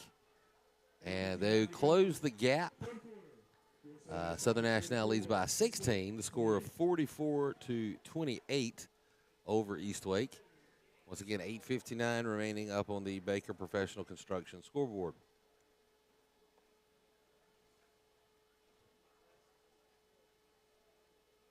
And I mentioned earlier, a little bit of a different name for our scoreboard sponsor. Everybody's been used to over all these years has been Baker Professional Services. It's now Baker Professional Construction. They've added a few things. They have concrete services now, stamped concrete pads and walkways. They also offer full tree service, stump grinding, drainage, irrigation, landscape lighting, excavating, dump truck services, basically total landscaping and yard revamping. That's Dan Baker and the boys. And, of course, Dan's number 2 son, Landon, still is playing for the University of Wake Forest. And I think he's looking forward to their season opener this coming Thursday night against North Carolina A&T. And kicked over to no man's land. Somebody better pick that up. If that didn't go into the end zone, that is a touchdown, and that is the call. Touchdown, East Wake. Nobody picked up the kickoff. It rolled and died just shy of the end zone. East Wake picked it up in the end zone, and it is a touchdown. It did not roll out the back of the end zone. So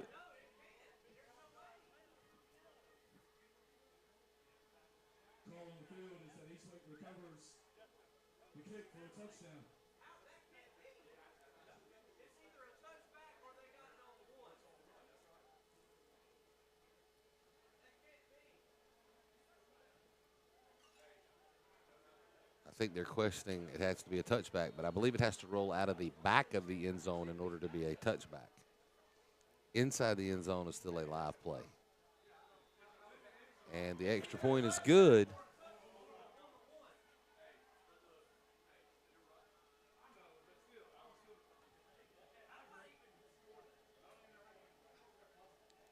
And the scoreboard, the Baker Professional Construction scoreboard, has not yet changed.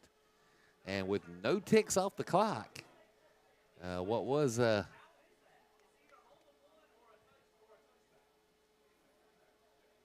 24-point Southern Nash lead It is now 44 to 36. It is now a 8-point game.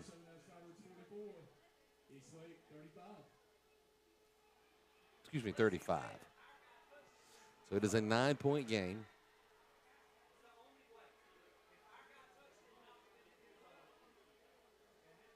And Coach Batchelor is out having a discussion about, I think there is a discussion about how can it be a touchdown.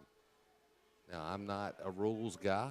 I don't have anyone in the booth to call and defer to the officials or back to New York or anybody like that.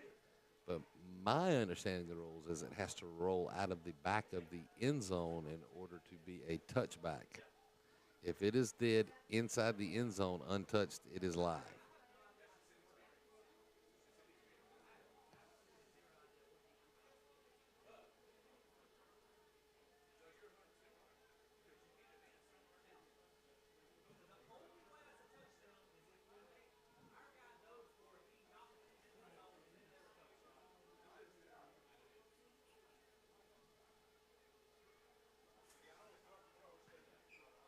There's a lot of discussion is still going on. We're waiting for an official call. This may be correct. I could be wrong. I do believe that they cannot advance it. If it goes inside the end zone untouched, it is a touchback.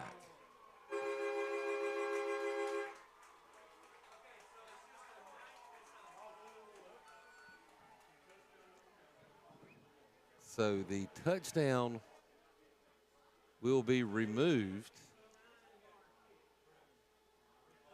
It will be East Wake ball, first and goal from the 1-yard line. No time went off the clock. So it should be, the clock should be right at 8:59, but your score is back to 44-28.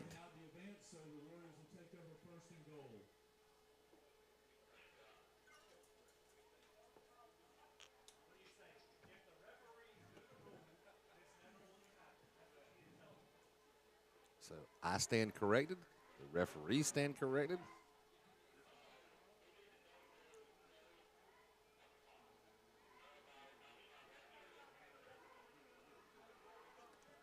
And once again, it is first and goal, East Wake, from the Southern Nash 1-yard line. 8:59 remaining. And the score is 44-28.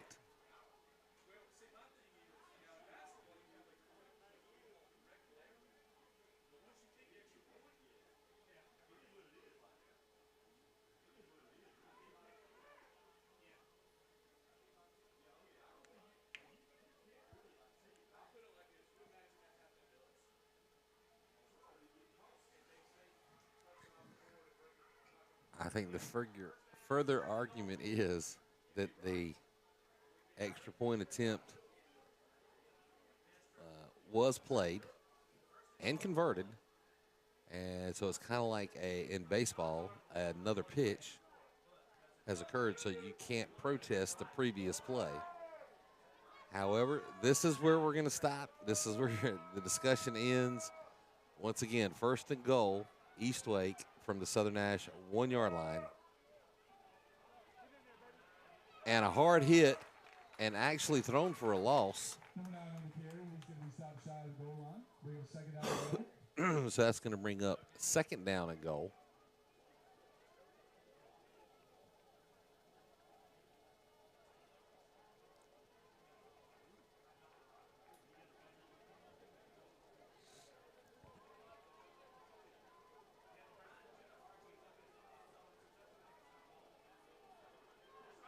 So that ball is now placed maybe a little beyond the 1-yard line.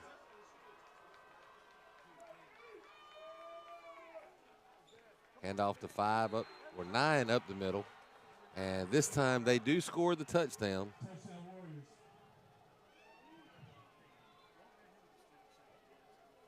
And so now it actually is 44-34 with the extra point attempt upcoming.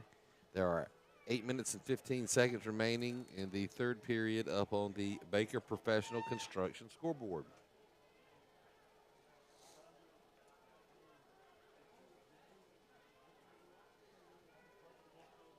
A lot of that back and forth and arguing.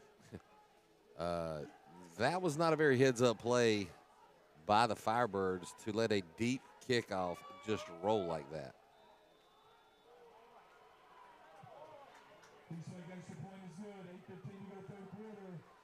The extra point conversion is good. And so Southern Nash now does lead by 9. So that was that score, which what it would have been had the touchdown stood, is now back as the actual score, and it cost roughly about 45 seconds. So we'll see if that even comes back into play at all. And it's getting a little obvious that some of the tensions and emotions are starting to escalate on the field.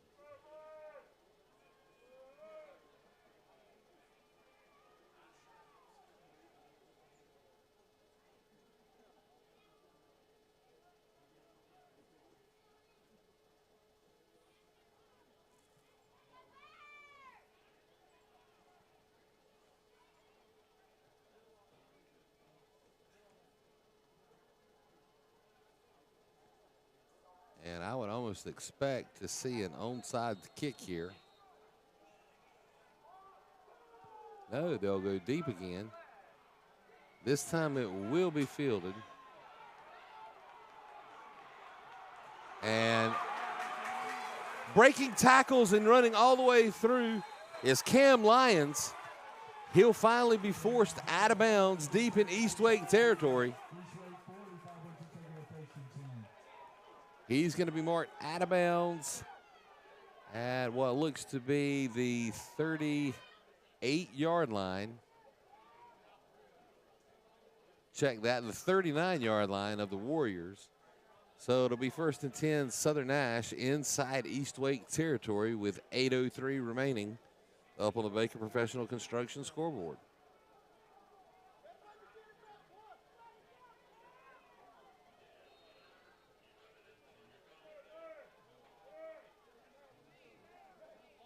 Mitchell with the handoff right up the middle. He'll take it out to about the 35 before he's brought down.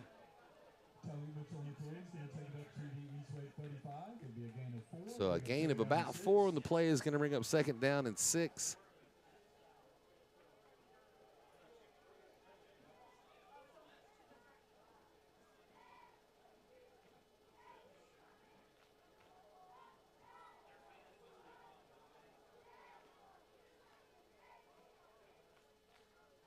And a quick pitch to Mitchell again. This time he'll be hit in the backfield or at the line of scrimmage. There'll be no gain on the play. He's going to bring up 3rd down and 6. Looks like they're actually going to give him about a yard of forward momentum, so that'll bring up 3rd down and 5 as we pass 7 minutes to go in the 3rd period. And Tyleik Mitchell again looks to be shaken up on the play.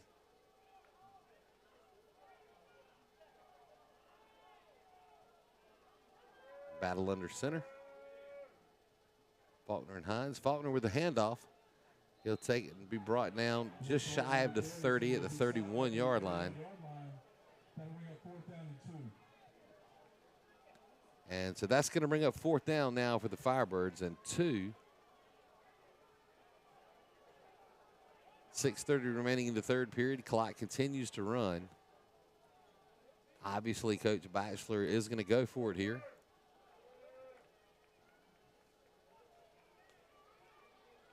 Faulkner and Hines again in the backfield alongside with Jaden Hartsfield on the wing. And Faulkner will carry it out across the 30.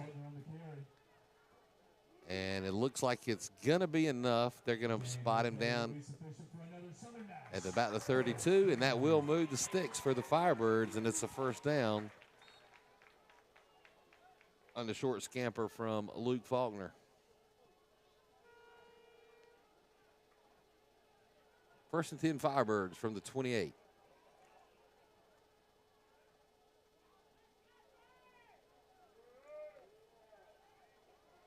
And Hartsfield, he'll look to the left. He'll be brought down across the 25 down to about the 24. So that's going to be a gain of about 4. Bring up second down and 6. Under 5.5 now remaining in the third period. Clock continues to run. Once again, the halftime reset gives both teams 3 timeouts here in the second half. Hartsfield almost lost the handle of the ball. He'll look to the left end. He's got some room. He'll cut back in. He's got enough for the first down yardage. He'll look inside the 10. Looks like he's going to be marked down just shy of that at about the 12.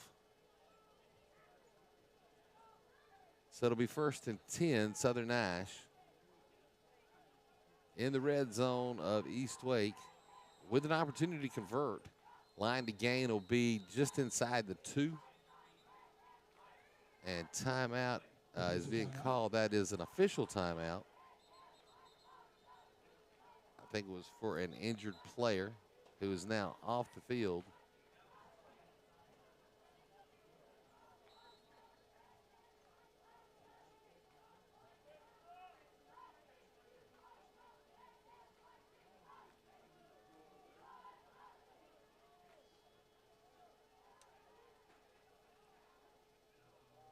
And that's going to be Hines on the carry down inside the 10, close to the 5-yard line.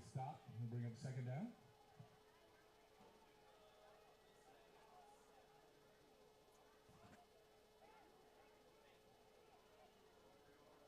They'll actually mark him down at the 8. So second down and about 6. 4.5 minutes remaining on the Baker Professional Construction scoreboard. And Tyleek Mitchell makes a couple of nice moves to the inside and punches it into the end zone with 4:22 remaining in the third. And Southern Nash is on the board again. Back up to a 15-point margin with the extra point upcoming. It looks like they will go for the 2-point conversion yet again.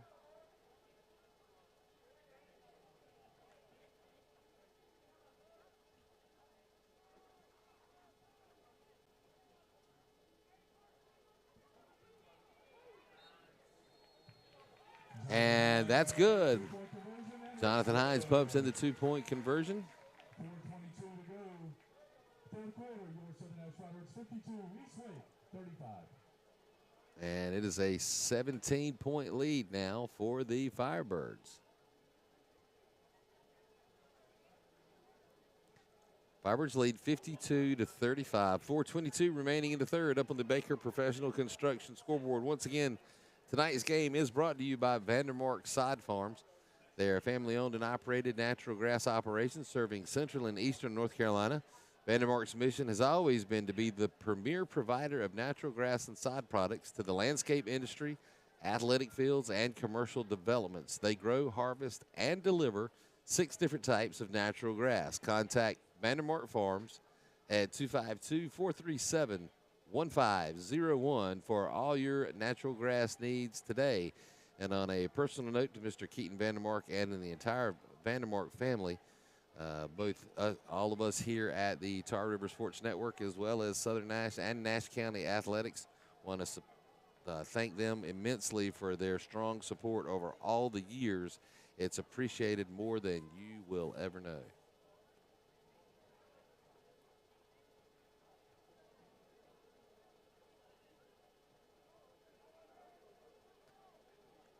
So Myers on for the kickoff. We'll see if they're going for an onside kick again.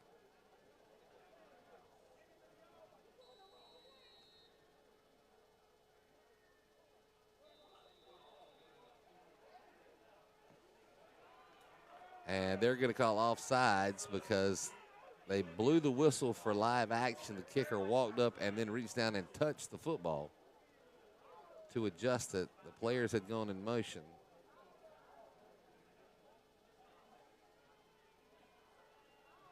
So that just a mental mistake there on the part of the kicker.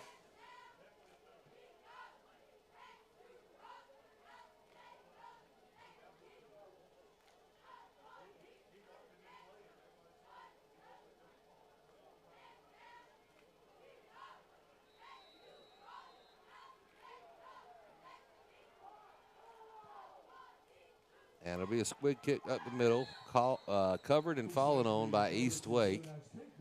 And East Wake will take over 1st and 10 from their own 42-yard line.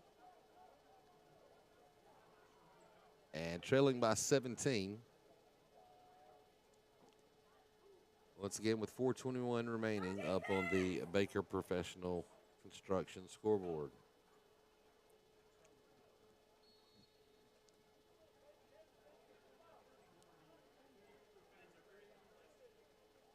We mentioned some changes earlier with Luke Faulkner changing numbers. Israel Whitaker has gone to number 1. Jonathan Hines has switched to number 2. So a few changes if you're playing by last year's numbers and trying to keep up with folks. There have been some switches. Eastway pass is complete to number 7. We'll take it up near the 46-yard line. Be a gain of about 4. Bring up 2nd down and 6. So a short game by the Warriors. And it'll bring up 2nd down and 6 for East Wake. Just under 4 minutes to go in the third.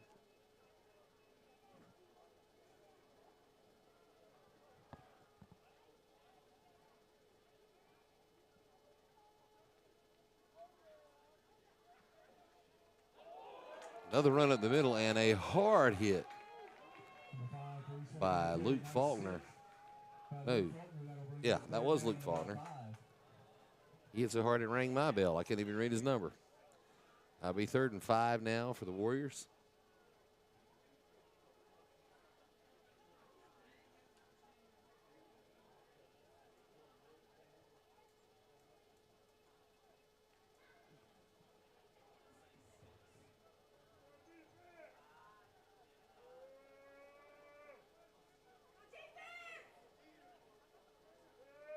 Looking to pass.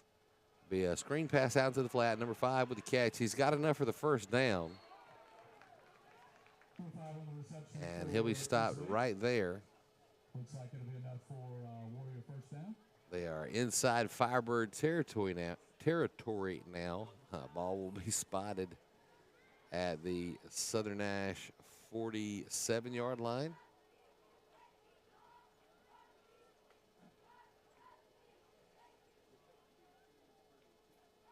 So again, East Wake has been able to move the football against Southern Nash.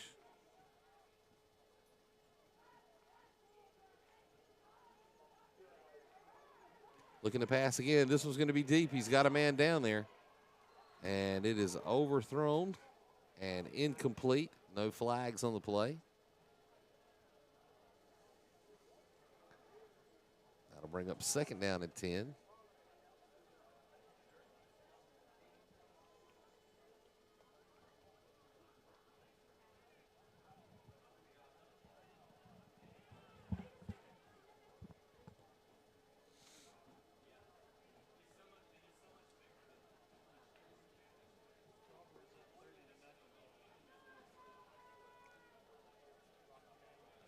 So just got a score update. Tarboro leading Rocky Mount 30-0 in the 4th quarter. Trying to get an update on the Northern Nash Hunt game, which is being played cross-county. Can't seem to get an accurate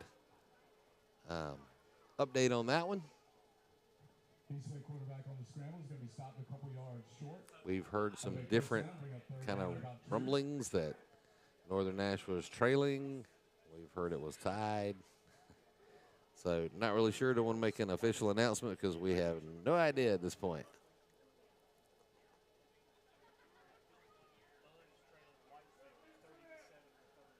And Bunn trails White Bull and some of the conference action 30-7 in the third. Nice spin move there by number 5, but it's not going to get him anywhere as Faulkner and Richardson are both there, as well as Chris Harris on the initial hit. So that brings up 4th down now. Call it a long 2, short 3, whatever you want to.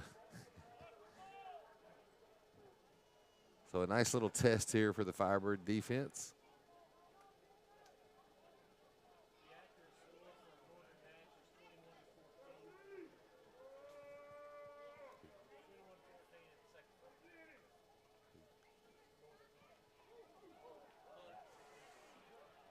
And so we just got an accurate score. Northern Nash in the third quarter is leading Hunt by a score of 21-14.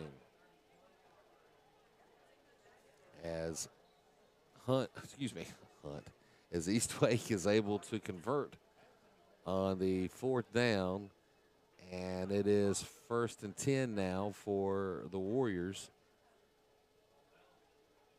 With 1:15 remaining in the third. Clock continuing to run. Both teams have all 3 timeouts.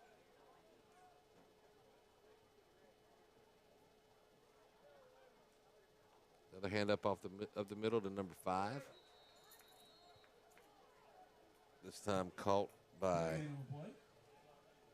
Brandon Hill.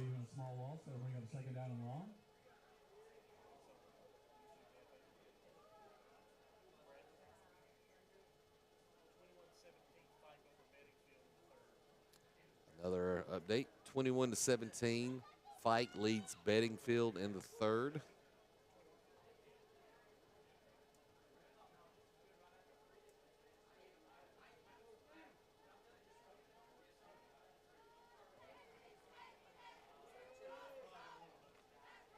So 2nd and about 11 here for the Warriors.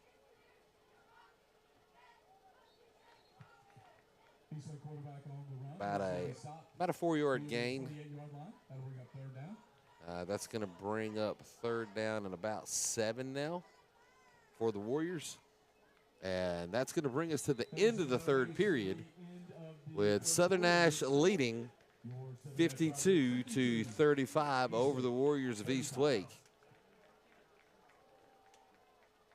So once again, tonight's game has been very, we'll just say a little shaky. Both teams with the cobwebs, and to be expected. First game of the season, a lot of jitters, a lot of settling in that needs to happen. Definitely a different game than it was last year. Last year was 36-0, or excuse me, 39-0 was the final on last year. This year, East Wake has come out and been able to have some point production and been a little effective against the defense of Southern Nash. A couple of special teams plays, one kickoff return that really helped East Wake. But Southern Nash also benefiting from some special teams play with some, at least a pair of recovered onside kicks, almost a third, which was ruled not to go 10 yards. And, of course, the East Wake took advantage of that mistake.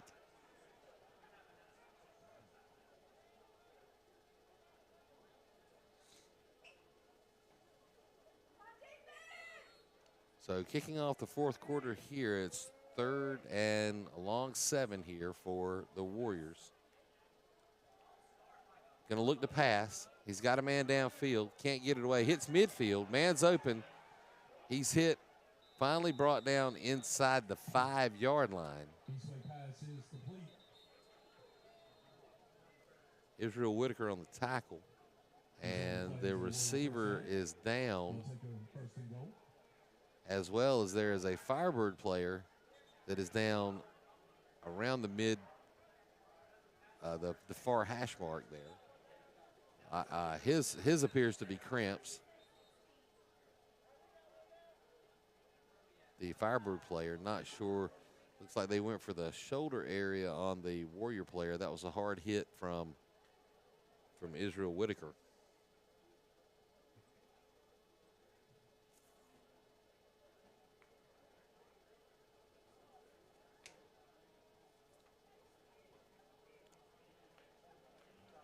And the East Wake player is up to his feet and making his way to the sidelines. That's good to see.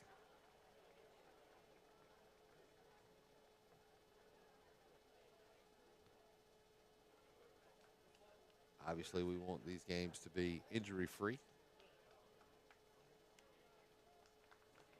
And then we have Leo Roblero, who is obviously dealing with some leg cramps. And if the longtime infamous trainer of the Firebirds back from the 90s and into the early 2000s, Coach Arthur Perry, were here, he'd be breaking out the bunch of bananas, making sure that he gets some of that potassium in him.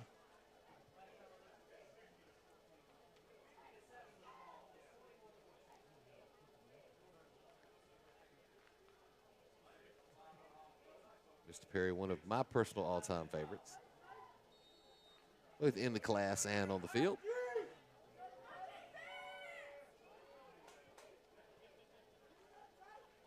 Handoff. Oh, no. Nice sneak play. The quarterback keeps it. He'll take a look around the right end, make it down to about the 1 yard line before it's finally brought down. It's going to bring up second down and goal for the Warriors.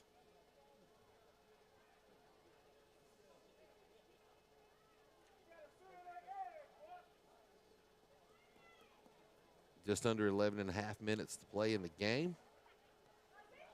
Score holds at 52-35. Southern Nash with a 17-point lead over the Warriors.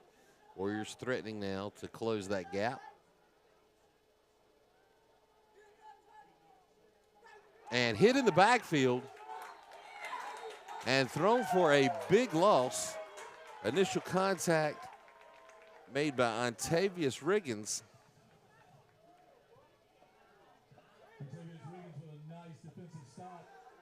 And that'll set things back a little bit for the Warriors. It's going to bring up third down and almost 5 here to get to the goal line. We'll look for the spot. Yeah, they're going to spot it just outside the 4.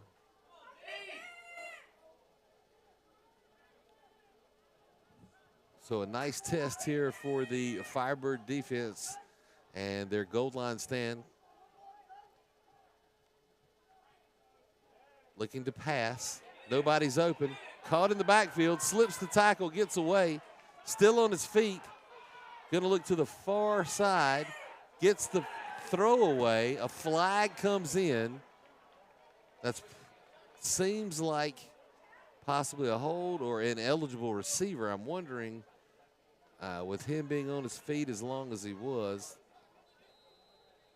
if one of those linemen didn't get downfield, we'll look for the call. We do have a East Wake player down being attended to by Miss Kennedy, the Southern Nash trainer.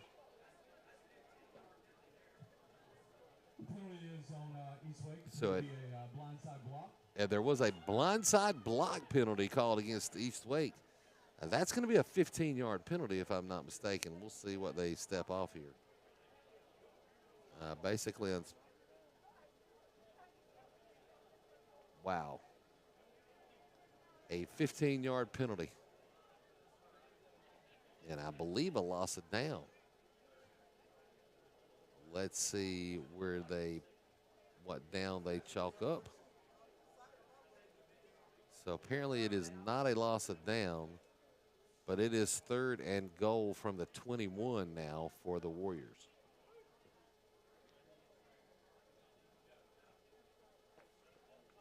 Official timeout on the field for the injured East Wake player. And we'll take some time to take care of some business here. I want to remind everybody about our scoreboard sponsor for this season. It's Baker Professional Construction.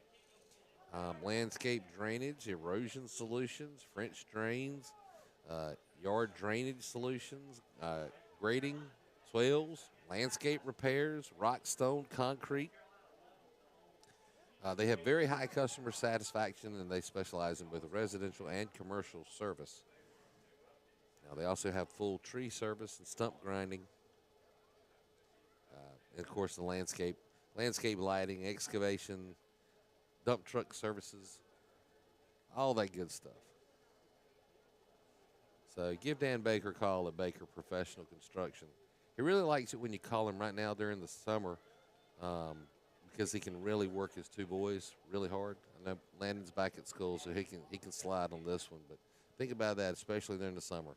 Help his boys get a good workout. And they're going to appreciate me saying that for them.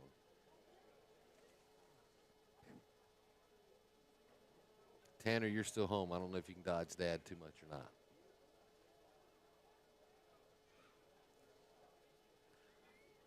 Also, we want to thank the game sponsor tonight, as well as for the rest of the remainder of the season also, Vandermark Side Farm. They are a year-round family natural grass operation serving central and eastern North Carolina.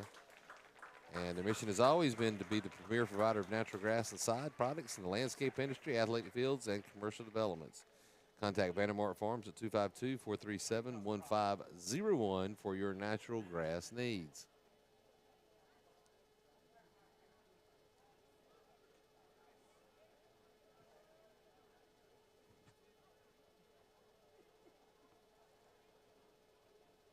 So it appears there was a Southern Nash player down that I overlooked, and he is up.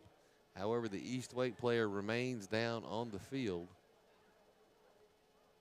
And with that, not saying this is getting ready to be utilized, but we would like to thank the Bailey EMS.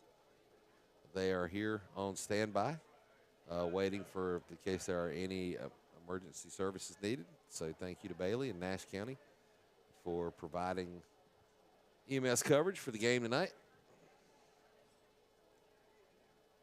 as well as the Nash County Sheriff's Department. Southern Nash is well served by Keith Stone and his very well-trained, well-organized staff to be here and help make sure things go down safely and securely here, both as well as at all the county games. So thank you to Keith Stone, or Sheriff Stone, as well as Nash County EMS. We appreciate you very much, very much.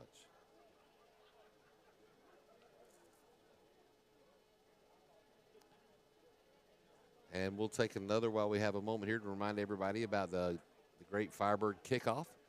That is October the 19th. You can purchase your tickets between now and that time. The tickets are $100 a piece. They're only selling $300. It'll be a reverse raffle on that night. With the purchase of that ticket, you get entry for a meal before the drawing, and then they'll have the reverse drawing, and the last ticket standing wins $10,000. There's a lot of side deals going on and sideboards and extra money to make and buybacks, and it turns out to be a whole lot of fun. And all of the proceeds go directly to the Southern Nash Athletic Boosters and the athletic department, and supports our great programs, not only football, but volleyball, soccer, boys and girls, softball, baseball, golf, boys and girls, swimming, wrestling, on it. The list goes on and on. Basketball.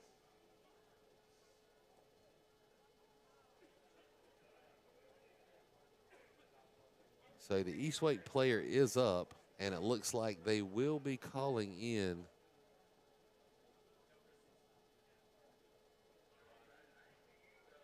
the EMS.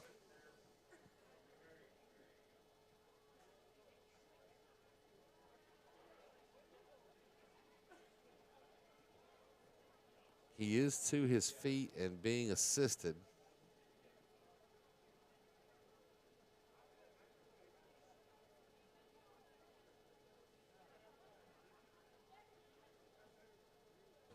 So check that. I don't think he's being helped by the EMS. He's being helped by Miss Kennedy and the Gator. And they will help him.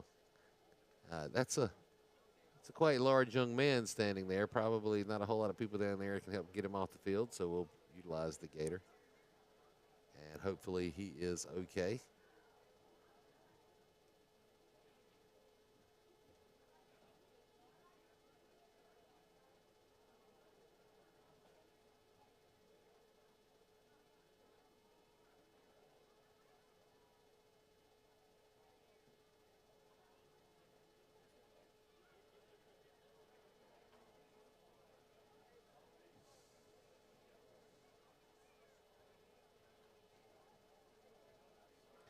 think you're going to need a bigger boat.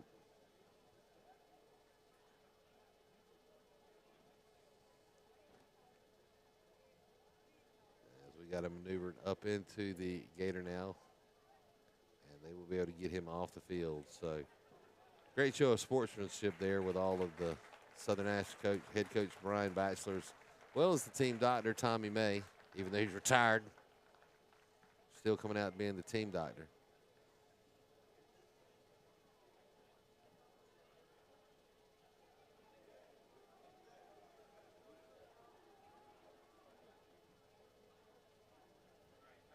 And so just kind of get us back in line here with where we're at. There's 10:05 remaining in the game up on the Baker Professional Construction scoreboard. Southern Nash leads 52-35. It is East Wake ball after a 15-yard penalty. So it is 3rd and goal from the 21. Dropping back to pass. He's got a man open downfield. And overthrown, very close to a pass interference call. I think the ball was pretty much uncatchable. Probably why they didn't throw the flag. But that's going to bring up 4th down now. So 4th and goal from the 21 for the Warriors. Costly mistake. The scramble play almost worked out, but a block in the back tacked 15 yards on with the penalty. Now under 10 minutes remaining in the game. From the shotgun, 15 looks to pass. He slips a tackle. And he finally has to head out of bounds, and a late hit as he's going out of bounds on a 4th down. And what's going to happen there is that if that is truly against the Firebirds, which it looks like it will be for a late hit out of bounds, that'll be the 2nd one of the night. That will be 15 yards and an automatic 1st down for the Warriors. That is the call. That will put the 15 yards back on from the block in the back a while ago.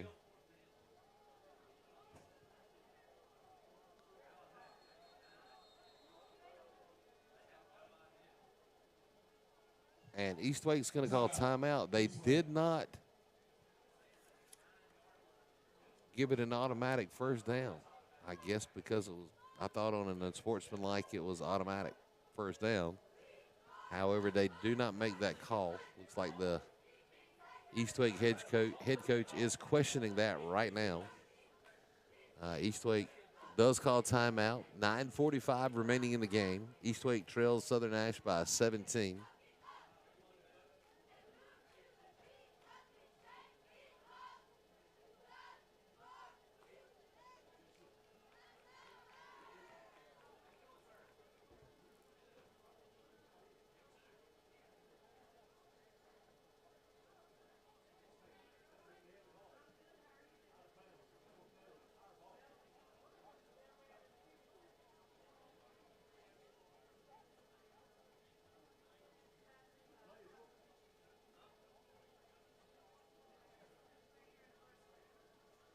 So it looks like it is going to hold. It is 4th down, so they'll replay 4th down. It will be 4th and goal from the 9.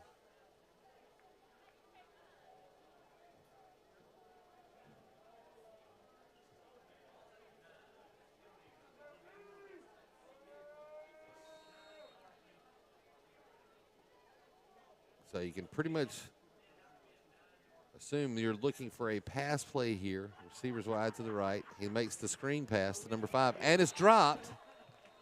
That'll be an incomplete pass that was thrown forward. And East Wake, after all that, will turn the ball over on downs to Southern Nash. 9:40 remaining in the game.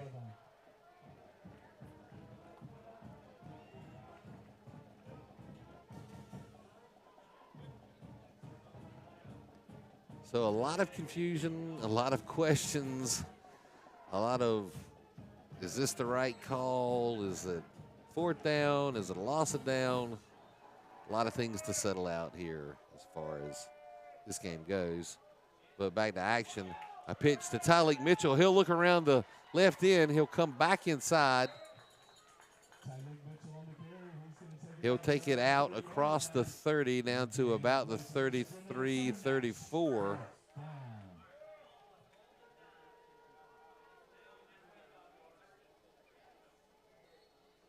So a first down, and definitely getting the back away from the wall for Southern Nash as they were backed up to the end zone on the 9-yard line. So a nice play to give some breathing room to sophomore quarterback Isaiah Battle. And some operating space here for the Southern Nash offense. A handoff to Luke Faulkner. He slips a few tackles, takes that across the 40 down to about the 43. That's going to be really close to first down to the line to gain. We'll look for the mark. So it's about the nose of the football shy. They'll call it second down and 1. So that's basically a 9.9-yard gain. A quick pitch to Jonathan Hines. He'll have enough for the first down out across midfield to the East Wake 49. Finally brought down. He falls forward, but they're going to stop his forward momentum, looks like at the 50.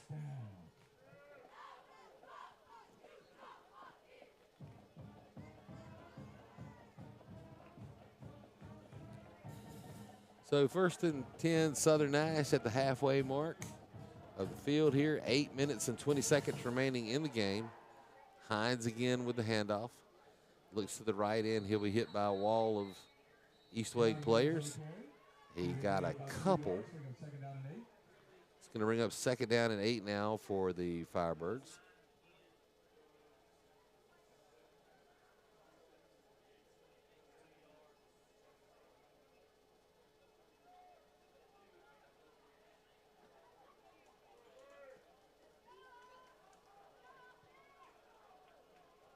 Battle under center.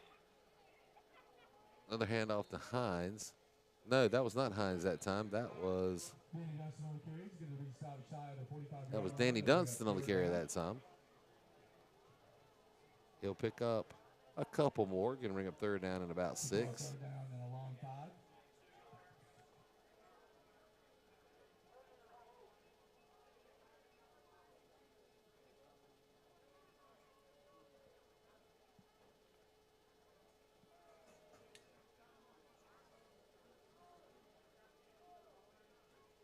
And it'll be Tyleek Mitchell this time. He'll look around to the right side. He'll cut back in, bring it back to the middle. Still on his feet. He's going to break away from the crowd, and Tyleek Mitchell will take it into the end zone. There is a flag on the play back around the line to gain, just about the 40. And it looks like it's going to be holding against the Firebirds, so that'll bring back the Tyleek Mitchell touchdown. 6:53 to go in the game. Southern Nash leading by 17, scores 52-35. And a missed opportunity there to add 6 more.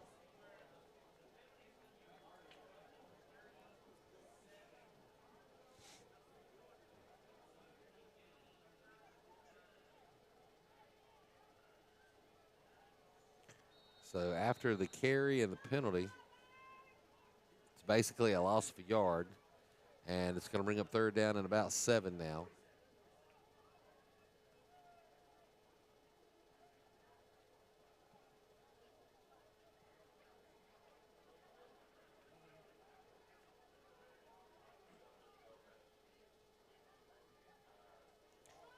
And Mitchell again with the pitch. Looks to run the same play, and it could be the same result as he slips away. He cuts back in to try to reverse the field. It doesn't work that time. He's brought down by number 20. There is definitely enough there for a first down. No flag on the play. And it's first and 10 Southern Nash from the East Wake 19-yard line, it looks like. Well, put it to 18. So into the red zone again, the Firebirds go.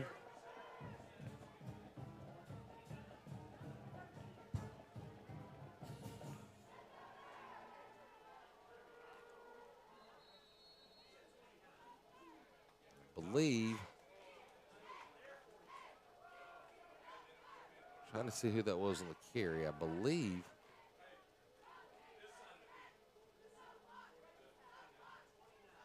that was Jaden Hartsfield. I'm not sure.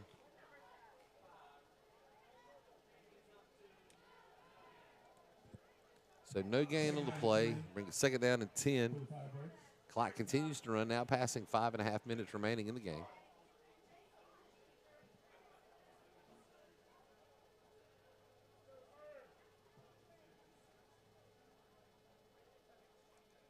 Hines, Faulkner, and Hartsfield in the backfield. It's like Faulkner with the ball. He'll take it out across the 15. And going to be marked down about the 14-yard line. It's going to bring up third down and about 5 now for the Firebirds. We pass 5 minutes to go in the game.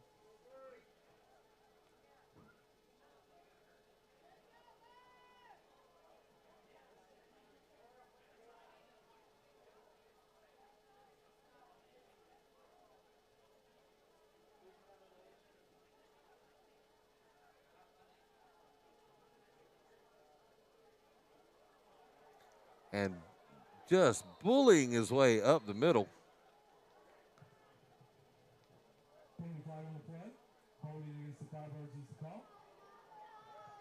And that'll be called back with another holding penalty against the Firebirds. I believe that was Hartsfield on the carry. And we also have another East Wake injury on the field.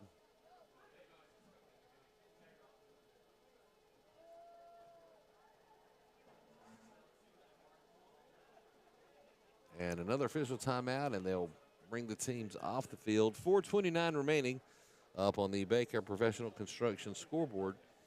Southern Nash still leads 52-35. It's Southern Nash ball. They are in the red zone. It's third and about, well, after the penalty. It's going to be third and about 13, 14 yards to go.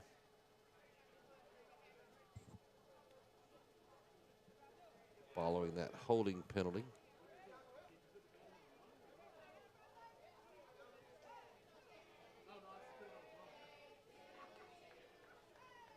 So this Warrior is up and walks off the field under his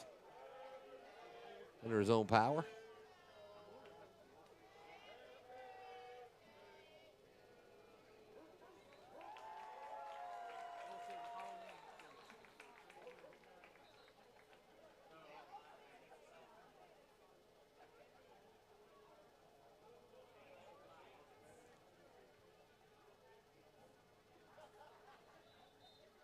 So third and long here for the Firebirds as we close in on the final moments of the game.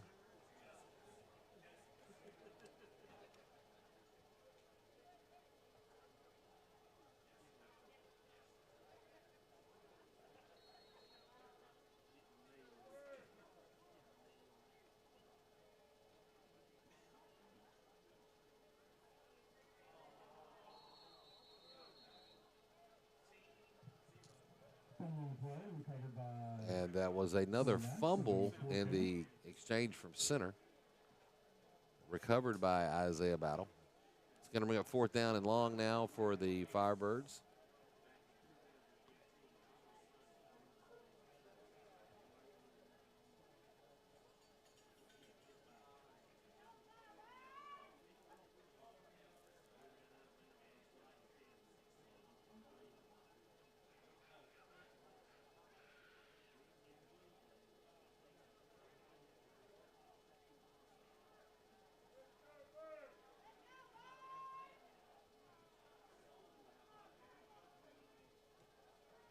Battle back to pass. And it's picked off. Intercepted. It was actually deflected from one Warrior and then picked up by the second. And so with the interception, they'll run it back to what looks to be almost the original line of scrimmage. And another turnover for the Firebirds will give East Wake 1st and 10 from the Firebird 20.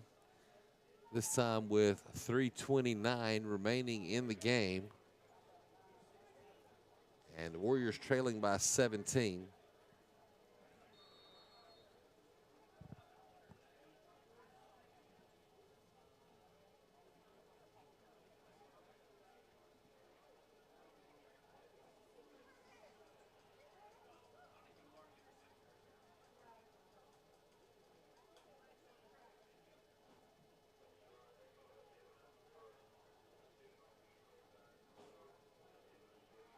And this pass will be complete out in the flat. Number 3, he'll be taken out of bounds.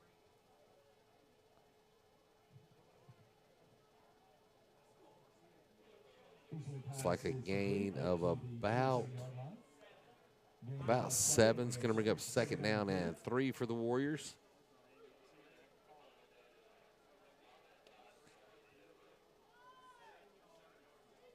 Down to 3 minutes to go in the game.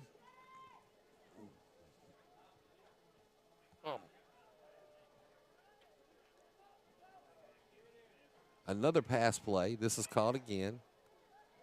This time by number 2, down around the 35-yard line.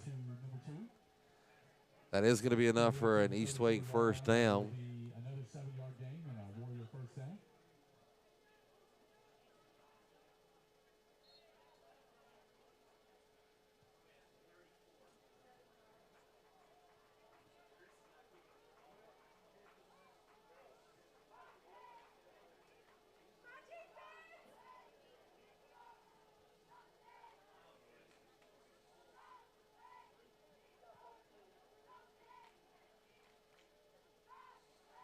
East Wake looking to pass again. Another man open right in the middle of the field. This was caught, and a lot more running room this time down into Firebird territory inside the 35-yard line. 35-yard line, it appears. 1st down, Warriors. Looks like they're going to mark him down at the 35.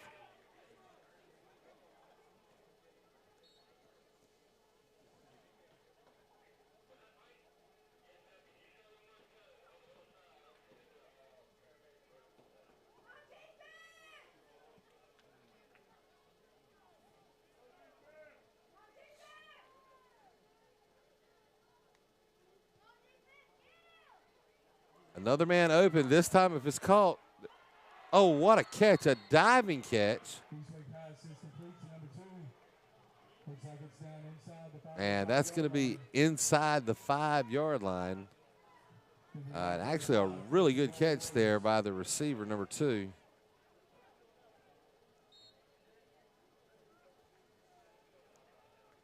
Just slightly overthrown, made him had to lay out, and he took just a hair off of it. It had been just a run under and into the end zone. So nice pass play there by the Warriors. It's 1st and goal now.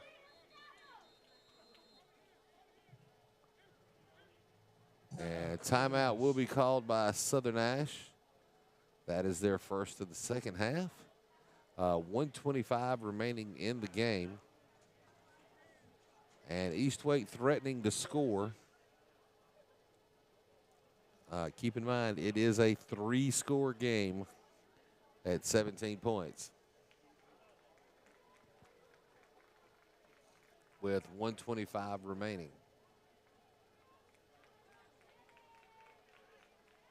So during this timeout, we'll once again recognize tonight's game sponsor, Vandermark Side Farms. They're a year-round family natural grass operation serving central and eastern North Carolina.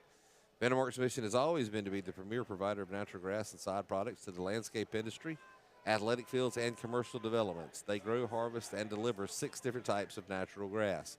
Contact Vandermark Farms at 252-437-1501 for all your natural grass needs. So first to go here for the Warriors, looking to pass again. This is caught, and it'll be touchdown East Wake with 1:18 remaining.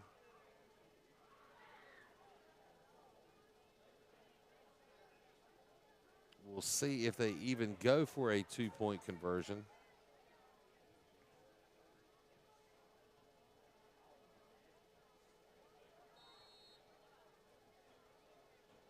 because it really, honestly, at this point, doesn't really help. You don't have to go for the 2-point conversion here.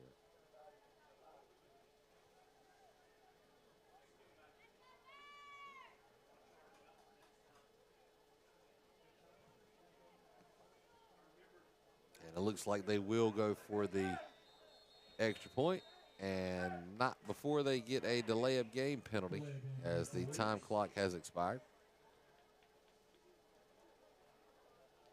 Excuse me, the play clock has expired. So that'll back up the extra point attempt. 5 yards.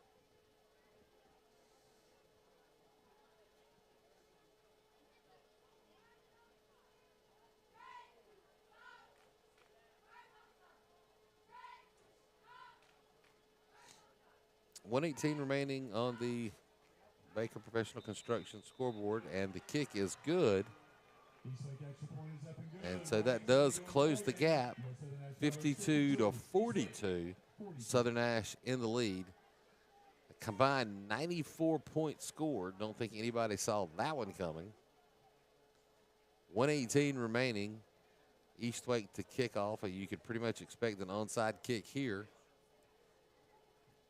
as once again Eastwake needs 2 scores.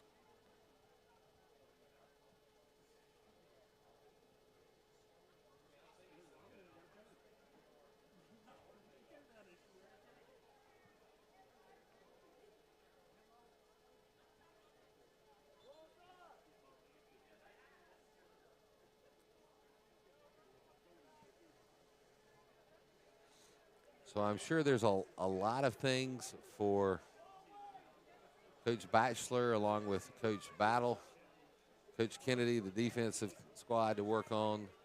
There's been some mistakes offensively, some rushed passes, some exchange issues with some fumbles. There's been some special team breakdowns. There's been some really good play on special teams. I've seen a lot of good things and a lot of things to work on.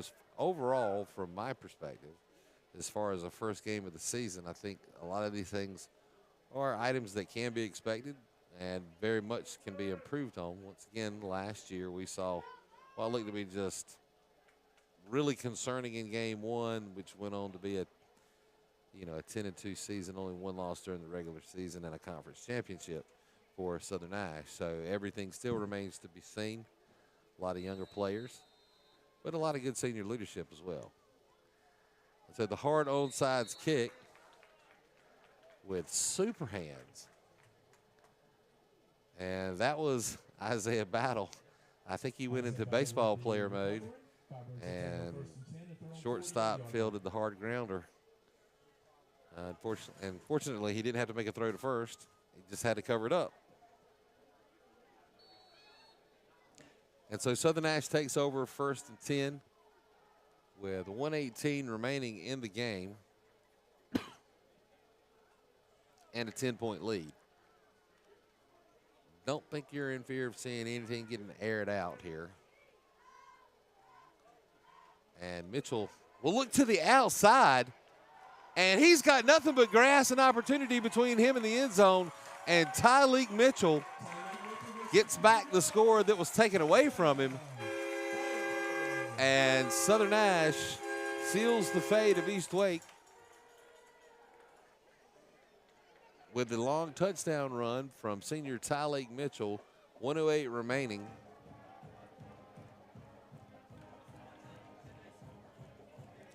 And it looks like they will send the kick team on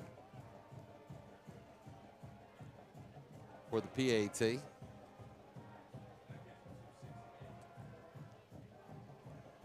It almost seemed like Eastwake was expecting not necessarily victory formation, but maybe just a pound up the middle to keep the clock running. And instead, Myers comes in and nails the single-point conversion. And Southern Nash pulls ahead 59-42, back to a 17-point lead for the Firebirds with 1:08 remaining in the game.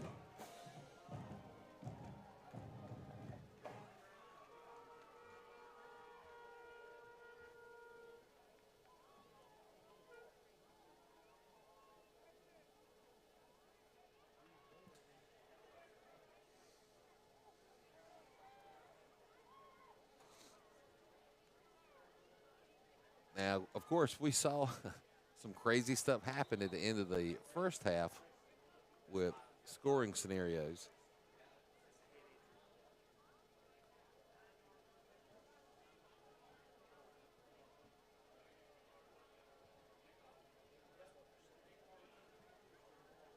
So I'm sure you're seeing the gurney move down towards the sidelines.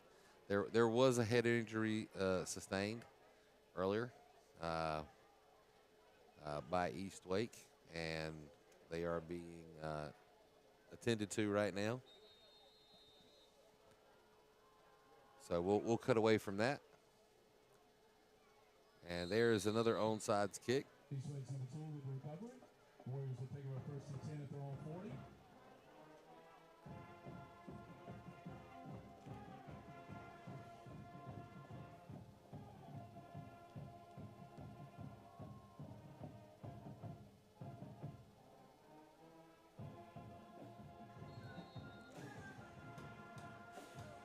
So as the sideline celebration begins for Southern Nash,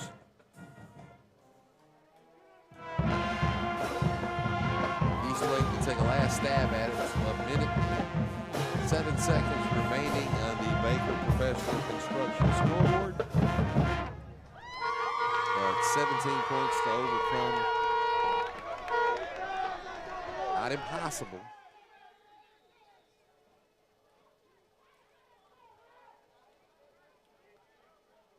And the game is stopped again for a delay of game penalty against the Warriors.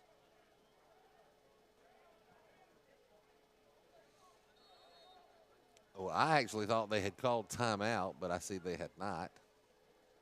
They stayed over in a huddle on the sidelines for quite some time. They do still have 3 timeouts remaining.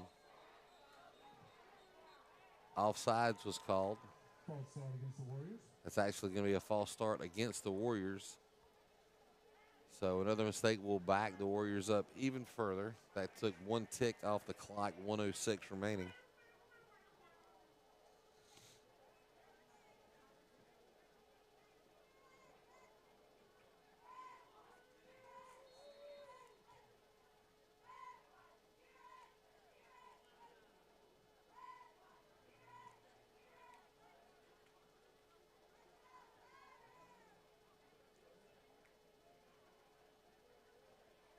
And a quick pass into the flat. Number 5 with the catch. He is hit hard by Israel Whitaker and brought down. Bring up 2nd down and about 15 now. Clock continues to run, down to 45 seconds remaining in the game. Eastlake again still with 3 timeouts. Penalty flag is thrown. This will be a completed pass. It could be for a first down, but I believe that's going to be negated and brought back based on the flag thrown in the backfield.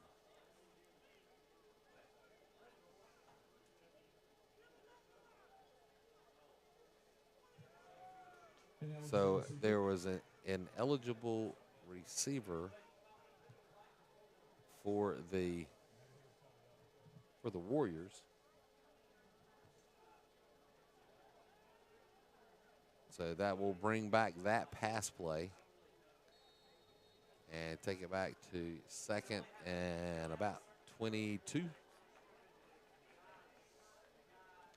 With 34 seconds remaining, the clock will restart.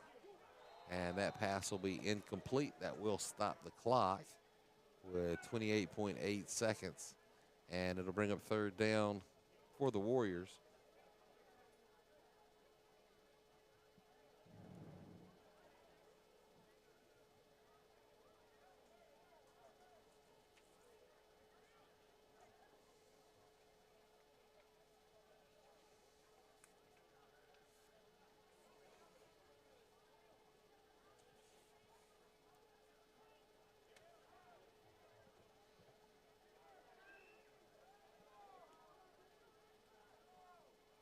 And back to pass. The pass is complete right in the middle.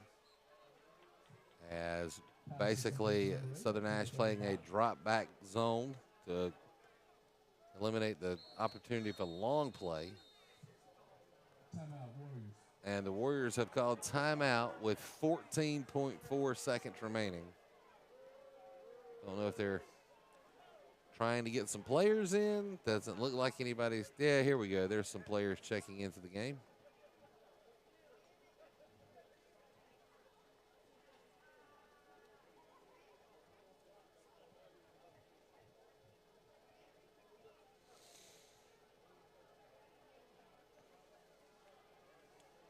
So during this final timeout, once again, we'll do our final recognition of Baker Professional Construction, who is sponsoring our scoreboard for the season. The Baker Professional Construction Scoreboard, brought to you by Dan Baker and Baker Professional Construction. They offer all kinds of new things with concrete services, stamped concrete pads and walkways. They have full tree service, stump grinding. They specialize in drainage and irrigation, landscape lighting, excavation, dump truck services, basically total landscaping and yard revamping. So give Dan Baker a call. That pass is deflected and intercepted. And that is Israel Whitaker on the interception, and he will take it into the end zone with 3.4 seconds remaining.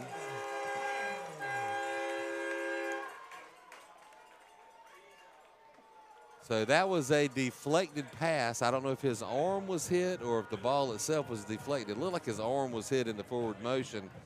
However, it was intercepted, and Whitaker returned it for a touchdown.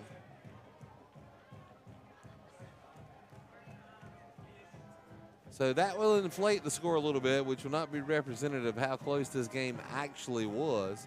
Right now, 65-42 with Myers on for the extra point attempt. And it is no good, wide to the left. And that should wind it up to be the final score. Southern Nash still has to perform the kickoff with 3.4 seconds remaining. But a very much comfortable 23-point lead now for the Firebirds. So as we get prepared for this final kickoff, we'll once again thank tonight's game sponsor, Vandermark Side Farms. Mr. Keaton Vandermark and their entire family have been long-time and strong supporters, not just of Southern Nash and the Tar River Sports Network, but Nash County sports in general over many years, and you are greatly appreciated. And that is passed on to you not only from members of our staff, but from members of the school staffs as well as the county staff. They are very appreciative of Vandermark Farms. And, of course, Vandermark Farms is a family-operated natural grass operation that serves Central and Eastern North Carolina.